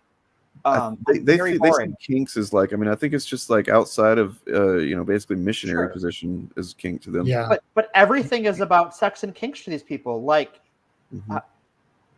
they talk about it more than people who are like involved in those sorts of communities. They are more vocal about it. Yeah, because people in those communities have a better understanding of boundaries than and consent than these people do. Right. And it's also just like it's not some, you know, that's part of what I think these guys, some of them, not all of them, but like some of them definitely, they rail so hard against these things because there's some part of them that's kind of curious. They're afraid of they're too cowardly to understand themselves. Yeah. And or they're doing something and they're afraid of getting caught. Right. That's the other part. Because like I'll use myself as a perfect example, right? These people treat all of these things as the same thing, being trans, kink, etc., all of what they put under degeneracy as one thing. And if you're one of them, you're all of them. Yeah. But I'm a trans femme who doesn't watch porn and isn't into any kink communities. I'm not polyamorous. I'm in a monogamous relationship. Well, I don't get it. What are you doing it for? What's going on here now? Right. They don't have an answer to that. Like, right. Well, no, but you're all of those things. Well, no, not really. Because like, I'm just trans. It's kind of like it's probably the most boring thing about me, to be honest. Well, look, I mean, maybe so. You're not so boring. You're not, I mean, like you have a really, actually really great personality. You're an awesome person to talk to, a good friend.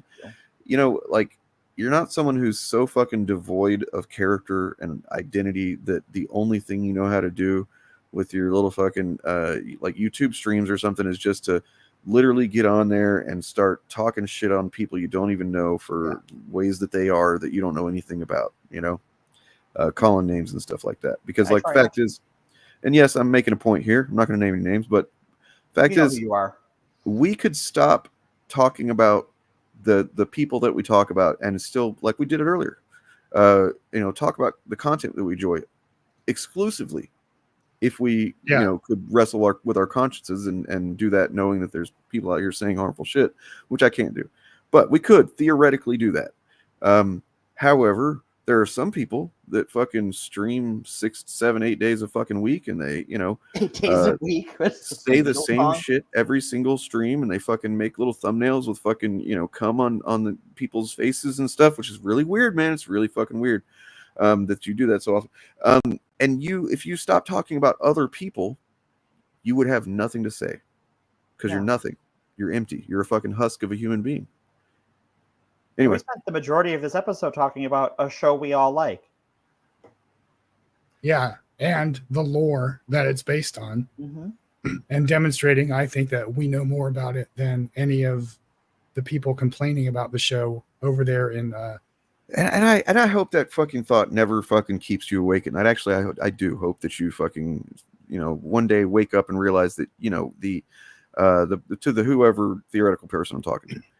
I hope that you wake up in the, you know, or can't sleep and you're just like, Jesus Christ, I'm literally nobody. I'm a physical thing that exists, but I'm nobody. Like, I don't have a human being inside of me. I'm just like fucking going through the motions and shitting on other people who are living their lives and, you know, loving and being happy and sad and being just who they are. And I literally am a nobody inside. I hope that never fucking, you know, really hits you as hard as it needs to. Actually, I hope it does. Okay, that's all. So those people, I have to say, get better writers. Like, you're just not very creative. Like, you're not even good at insulting people. Your insults are stale. I can smell them from here. You're not insulting. You're not offensive. You're just boring. You're trite. You're washed up. And you're just jerking off with your friends publicly to embarrass yourselves. And if that's your kink, more power to you, but maybe leave me out of it. And this theoretical person, you know, like the reason I'm not even going to fucking bother making any content beyond this statement that we're making now about it is because I've done it a few times and, you know, talk about them on a stream and then I clip it, upload it like I do about Mahler, like I do about Critical Drinker, like I do about Eric July. And generally those guys will get me to, you know, 15, 17, 1800, sometimes more, you know, 2,500 views within a few days. And I think without fail, it's been a few days since I've really looked, but like it's the last time I looked and the last time I'd covered this theoretical person that maybe exists, I don't know, was over a month ago. And still none of the, I think 3 uploads had cracked 1,000 views because, you know, you're so fucking stupid and lazy and late in the game that you got into this grift as it's on the fucking decline, man. You know, no matter how many fucking streams you do where you just say the same slurs over and over again and whatnot, you're not going to get to where the guys that you fucking are, you know, sniffing their scrum, you're never going to get to that level. You're a Theoretical photocopy. person. Yeah, exactly. Fucking copy of a copy of a copy. Yeah, you're a cheap photocopy. Sorry. Yeah. I'm going to talk about some of the games on this list because I'm going through it now. I got it on my iPad, and I just want to hit some of the lowlights. So, oh, go ahead. Well, just first, there's this other thing. It's a clip that just, I don't know. It's another little interesting thing that I came across. Where is it at?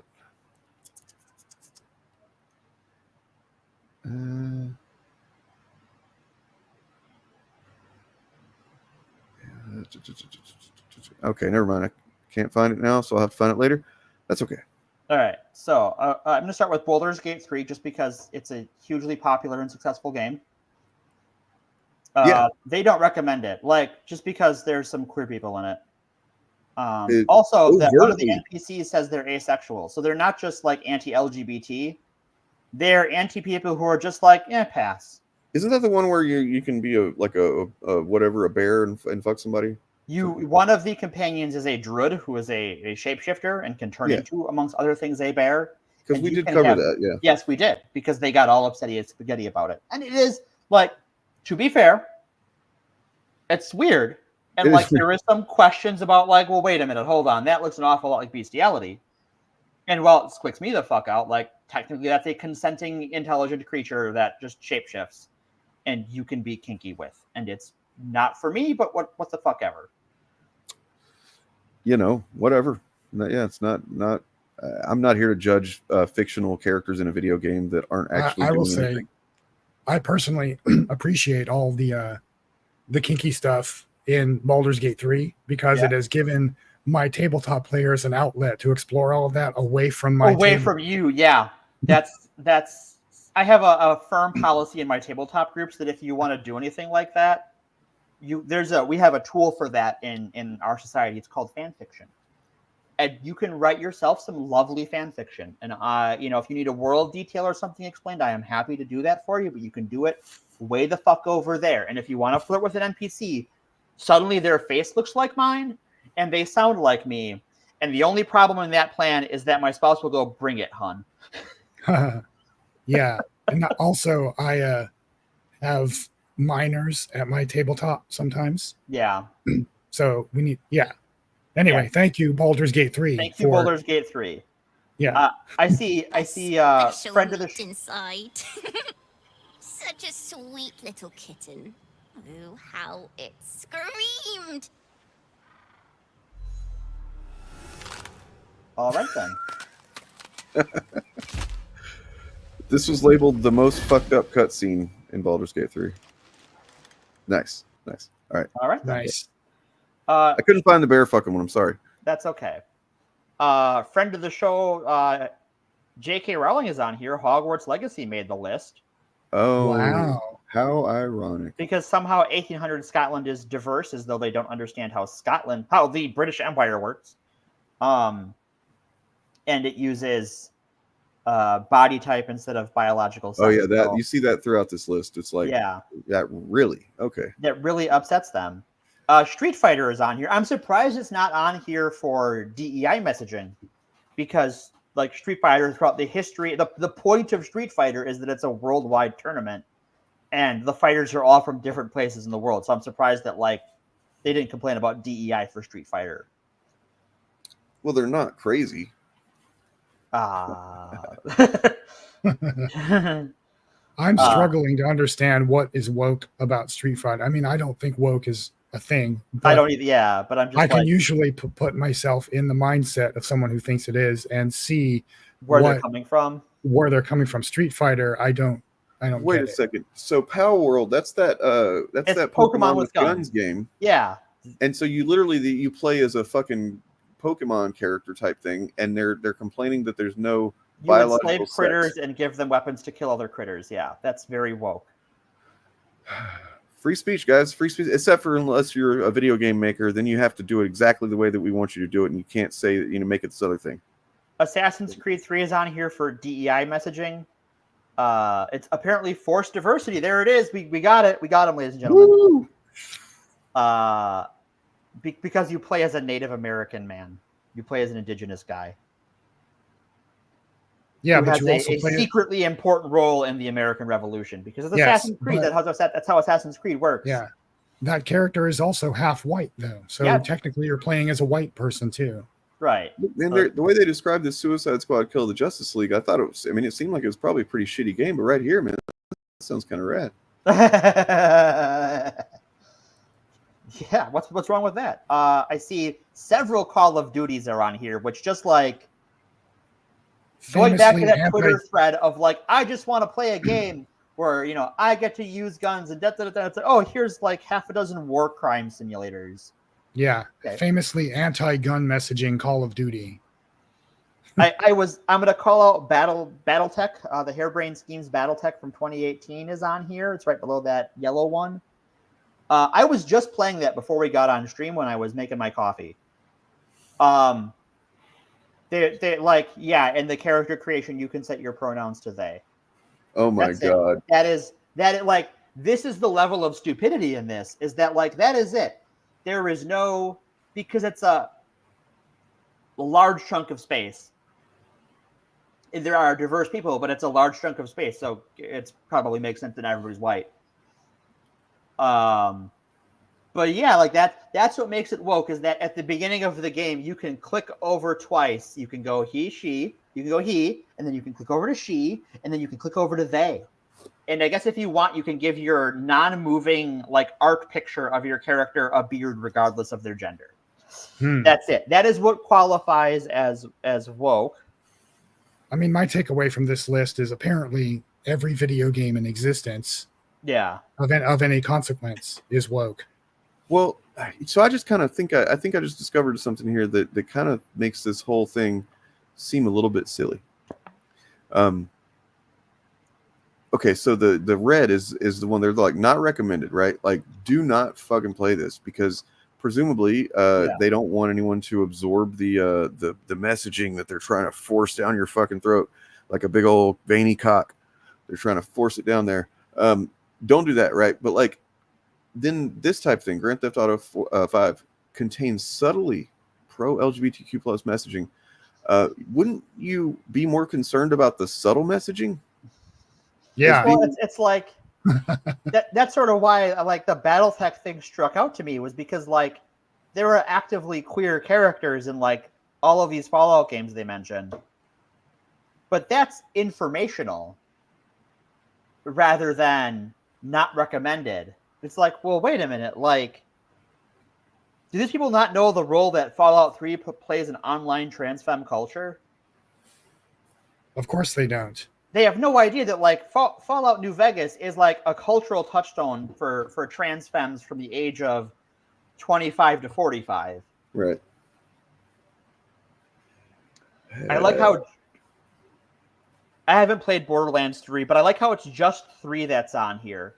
And all of the actual queer people I know like pre-sequel for its queer representation. It's just like, where are you getting this from? Wait a minute. Hold on. Scroll down a bit. I want... So Elder Scrolls 4 doesn't contain any... Apparently not. My spouse is a huge Elder Scrolls fan. They also my spouse says that Oblivion is the worst Elder Scrolls game, and they have played all of them except for the mobile game. So that the non-woke one is the worst one according to my super nerd spouse. Huh. So what were you wanting to? Civilization 6 is on here as not recommended. And I'm like, what? Why? Well, wait. What is the reason? Do you get to build Rome? You do get to build Rome because that could be why. You know how the Romans got down. It's like contains pro climate messaging, DEI messaging, race swaps, Suleiman, and added historically unimportant female leaders. And I hate to break it to you, Chuds. There's a lot of historically significant women. No, that's not true. Often, vilified in their time, but like, name one. Alexander the Great's mother, whose name escapes me at this moment, is possibly one of the most like impactful women in human history. I figured you would say Joan of Arc, but because that one's definitely fits that description. Joan of Arc. Yeah, I would have gone with Queen Boudica. Yep, that's another one. That's very nearly drove the Roman. She very nearly drove the Romans out of Britain. Mm-hmm. Yeah, she's a hugely important figure to the late Roman Republic and to British history. She's one of like the foundational patriots of what is modern British culture. Yeah, Queen Elizabeth the First. Yeah, kind of pretty much invented the British Empire, and Catherine the Great is called the Great. The Great for a reason. Yeah, it's in the name. Mm-hmm. So yeah, the like you just don't know what the fuck you're talking about. Like you're just talking out your ass. Or like I like how Civ 5 is on there with no woke content in Civ 5, and like, dude, nah. Yeah, for significant women, you could also go scientific and cultural, like Marie Curie, or Mary Shelley, who invented science sci-fi fiction. Yeah, if you like sci-fi, you like Mary Shelley, who is also like one of the original feminist writers. By the way, real quick, I'm gonna run to the restroom. If you guys wouldn't mind, I guess you kind of just have to stick to what's on screen right now, unless you have the list too, though. So yeah, I got the list pulled up. I'll be right back shortly. All right, I've hit some Final Fantasies, and I love this. I love this so much. Contains subtle pro-LGBT messaging.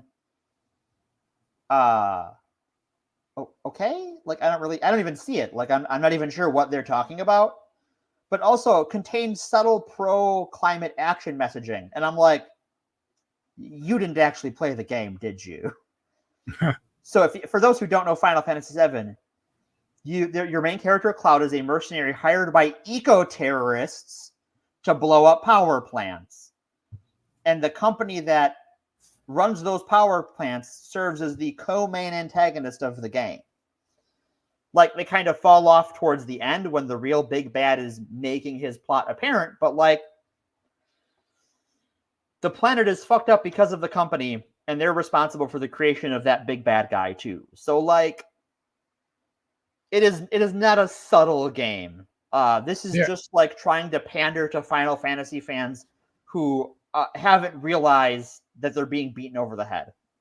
Yeah, the identification of climate messaging as woke is really, really weird to me, because that's just science. Well, this brings us back to the Russian propaganda thing, because Russia is so involved in the gas and oil industry. Yeah, well, so is the United States. I mean, I understand why there's propaganda against climate policies. Yeah. But the understanding of what climate is and how it works and what affects it is not, well, I guess it shouldn't be political, but it's just what we know about the world. Right. I like that they say Final Fantasy VI has no woke content, because if that game came out today, both of your main characters, because the game is sort of broken up into two acts, and both main characters are women. Terra and Celis are both women. Do they have jiggle physics? That's sprite graphics, so not really. Well, that would be an example of how to do it right then, because it happened before the invention of jiggle physics. It's like Ripley and Sarah Connor. Sure. It's looked upon nostalgically, so therefore it's grandfathered or grandmothered in this case into their calculus of something that isn't woke, even though if it came out today, it would absolutely be considered woke. I like how BioShock and BioShock Remastered are on there for the yellow, but BioShock Infinite is flagged as red. Probably because that one strikes the closest to home. Right. That we're only in the letter B so far. It looks like. This I'm just going to scroll real quick. I do have to get going. Sure. But I want to show you guys, just give you an idea how long this list is. It goes on forever. Good Lord. Oh, my Lord. Wait, is that the end? It might be the end. It's still a lot. Like I said, it seems to me like pretty much any popular video game of any consequence is considered 1,427 Oh my god. Jeez. Yeah, so here I think is with the BioShock games, that's just sort of what I'm looking at right now. This is the most telling part for me. Is that like BioShock and its remaster are yellow. Those are the most popular games in the franchise and probably the best ones critically. BioShock 2 has no woke content, but also everyone hates BioShock 2. Well, if they want to not have fun, I guess that's on them. Yeah. The rest of us can continue enjoying these games. Battlefield games are on here. Again, War Crime Simulator. Another Assassin's Creed because you can play a woman Viking. Super Robot Wars 30. Here's another fucking... localization rewrites dialogue to be more respectful of non-binary people. And I can actually speak to what the fuck that is because I've played that game because Super Robot Wars is like one of those near and dear franchises to my heart that no one else knows about. There's a character in the original Japanese version who their gender is left unspecified. And it's like in the show they come from, that's part of the show is that no one knows what their gender is because they're kind of androgynous. And in Super Robot Wars, eventually they localize it to save for time where people just refer to that character with they, them pronouns. Because we don't need to go he or she back and forth every time the character shows up. But that was too offensive to these people. Let's see. Wow. Wow. Okay. Yeah, wow. Pathfinder made it on here along with D&D Wrath of the Righteous. Yeah. Wow, yeah, people are very boring. I agree with Harlan in chat. For people who want to protect games, they sure hate games a lot. Yeah, especially good games. Like I'm seeing a lot of games on here that were like critical successes and financial successes. It just seems like they hate games. Yeah, they hate fun, and they don't want to have it, and they don't want anybody else to have it either. And that's why we use the term anti-fans for these dumb fucks.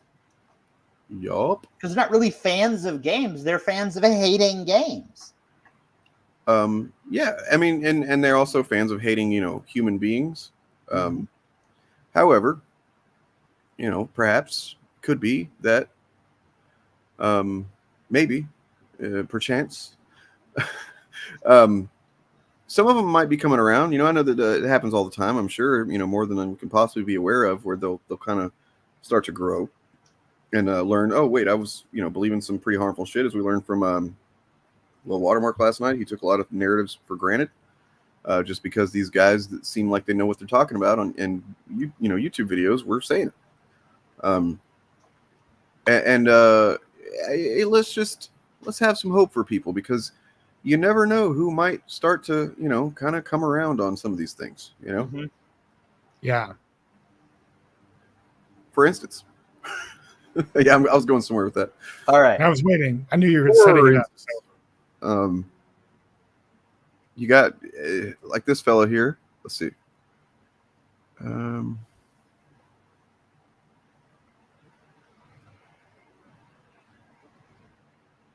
damn it. I can't. It's like I download it and then it disappears. I don't understand annoying. This. Where's it going? Into the hungry void of the internet's dark maw. Well, just tell us what it is, maybe. And no. You got to see it. You got to experience it. It's an experience. God damn it! We're having the Tipper Gore experience. Yes. Okay. Okay.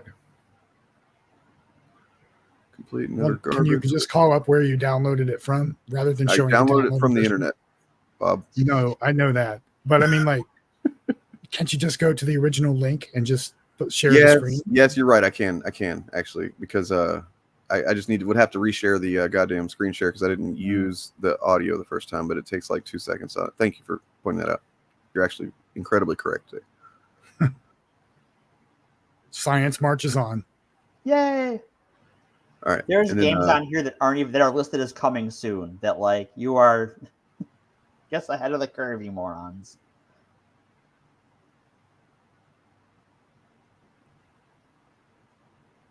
Wow, these really are just sad people. I wonder what games do they play if they don't. Yeah, like They somehow must have played these games and then figured out that they were woke and stopped playing them. We all know they still play them, by the way. Oh, yeah, yeah, no, we like the 100%. numbers. Here we go. Look who it is. Embracing his age finally. He did it. Okay. Maybe I'm wearing the wrong glasses. Very heterosexual. Thank Okay, you very just much. checking. Yeah. 2 hours later. Hey, sweetheart, I'm going. Hey, listen, I'm gonna go pick up Eric the Bunks, who is a homosexual, and we're gonna go to a Depeche Mode after party together. Andrew would be like, "Okay, sweetheart, have fun." I'm taking a ride with my best homosexual friend. Are you gay? Maybe I'm wearing the wrong glasses. Very heterosexual. Thank Okay, you very just much. checking. Yeah. So, that's fun. And there's been several instances where Ethan references Eric DeBunks seemingly out of nowhere. Yeah, he's got a thing for him. And he'll always make sure to call him his homosexual friend, and it took me a while. I think I really realized what it is why he says that. It's, I think, partly just because so that everybody watching knows that he knows he's a gay, Right. Like, I'm not going to be tricked by him or something, right? But also, I think he's kind of using it as like a no homo. Yeah. Okay. I mean, in his defense, Eric is pretty cool. Eric and, is very cool. I think one of the coolest things Eric ever did was take EVS's phrase "actual homosexual" and turn it into merch for himself. So now you can go to Eric's channels and merch store and buy a T-shirt that says "actual homosexual." Yeah, that's true. Well, in the similar vein, I did take a song that Ethan wrote and made it into a better version of that song, which you can get a copy of for free if you follow me on Patreon for free. Just got to go over there and do that. Nonetheless, okay. So Eric said, DJ said that like he was like, I wonder if he's never known a gay person before. And I was like, it kind of seems that way. Like maybe he has known some, just not to any degree that he could have a conversation about stuff that he likes and things like that. And so he might literally be the first. And in that regard, we could be seeing him kind of just like processing it. Right. You know what I mean? Like, that might be the case. like this isn't what I thought a gay man was going to be. This guy's actually fucking awesome. He's really friendly. He's not getting upset at all my off-color jokes. He's not trying to cancel me. He's just like a chill dude. Yeah, I don't know. Yeah, there might be a conversation at some point in the future with Shillcast where we can actually literally just ask these questions. So we got another Bob in chat. Warning, we have another Bob in chat. Oh God. Listen, Bob, Rings of Power is not Wookiee. That is Star Wars you're thinking of. Get the lore straight. Bob, you're now old Bob, you're now my favorite Bob. Chaos Bob, you got to work on that. We can settle this offline. That's all. I'll leave it at that. Yeah, we really do need to kind of set this whole battle up. Like, what are the stakes? What is the methodology of determining the superior Bob? All that we got to start working on that. What we should do is maybe early next month, because Chaos Bob, you stream on Saturdays, right?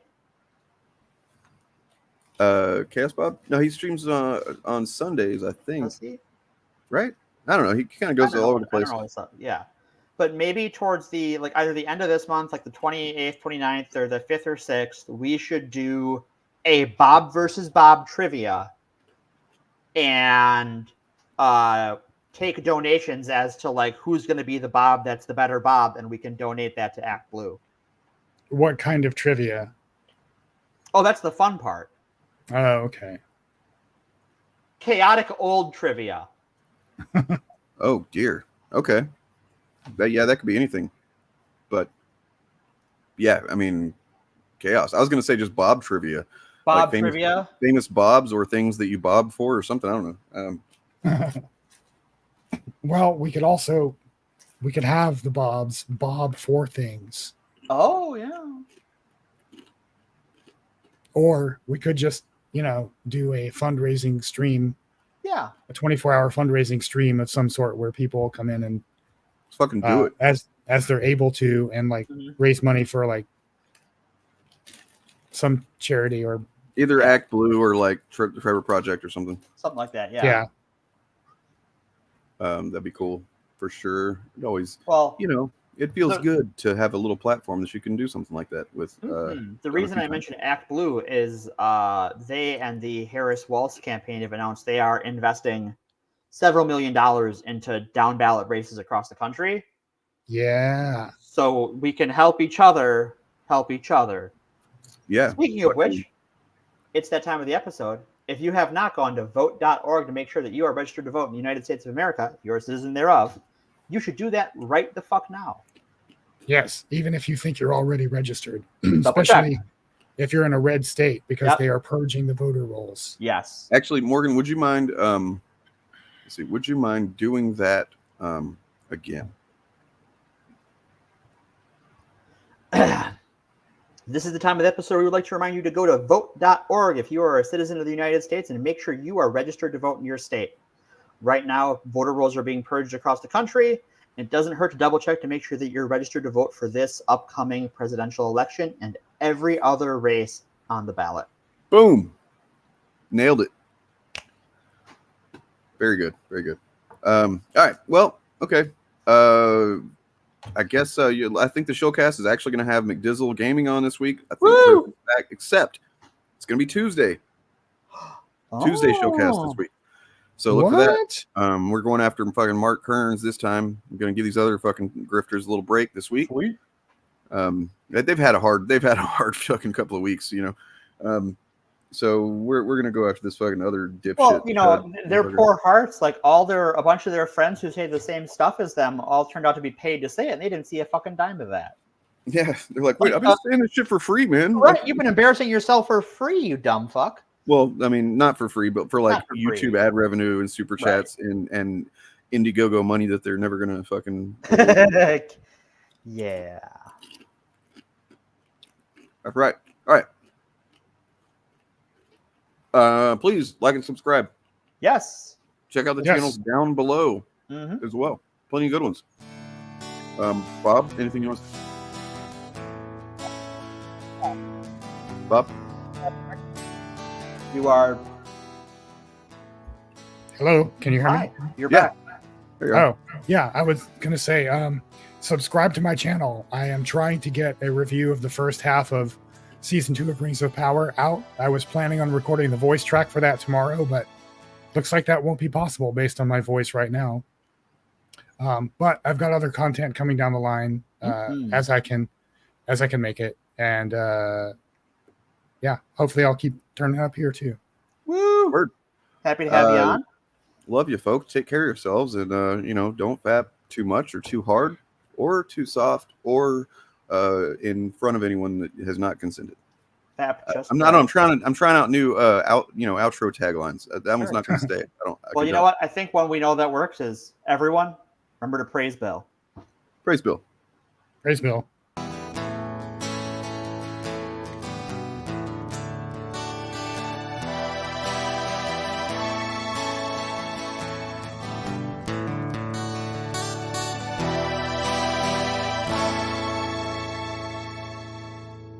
Ben Skyver told me, I'm glad that he did.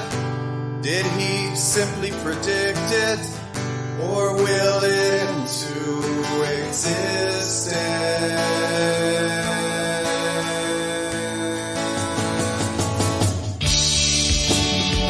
Wolverine is gay.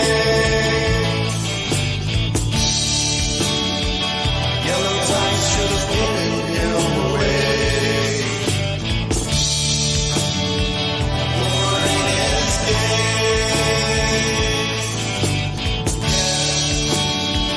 That's okay. Black skins blue. They say it's degenerate sin, but it's perfectly healthy and cool, man. For X-Men to have sex with other X-Men. Those sexy X-Men. Wolverine. Ang Lee went for something I think he failed kind of miserably. But like the three main actors, I thought did pretty well, especially Sam Elliott. Jennifer Connelly was a good Betty Ross, and I thought Eric Bana was underrated as Bruce Banner. I want to watch punch that dog in the dick again. True. As he does. He punches that Hulk dog right in the dick.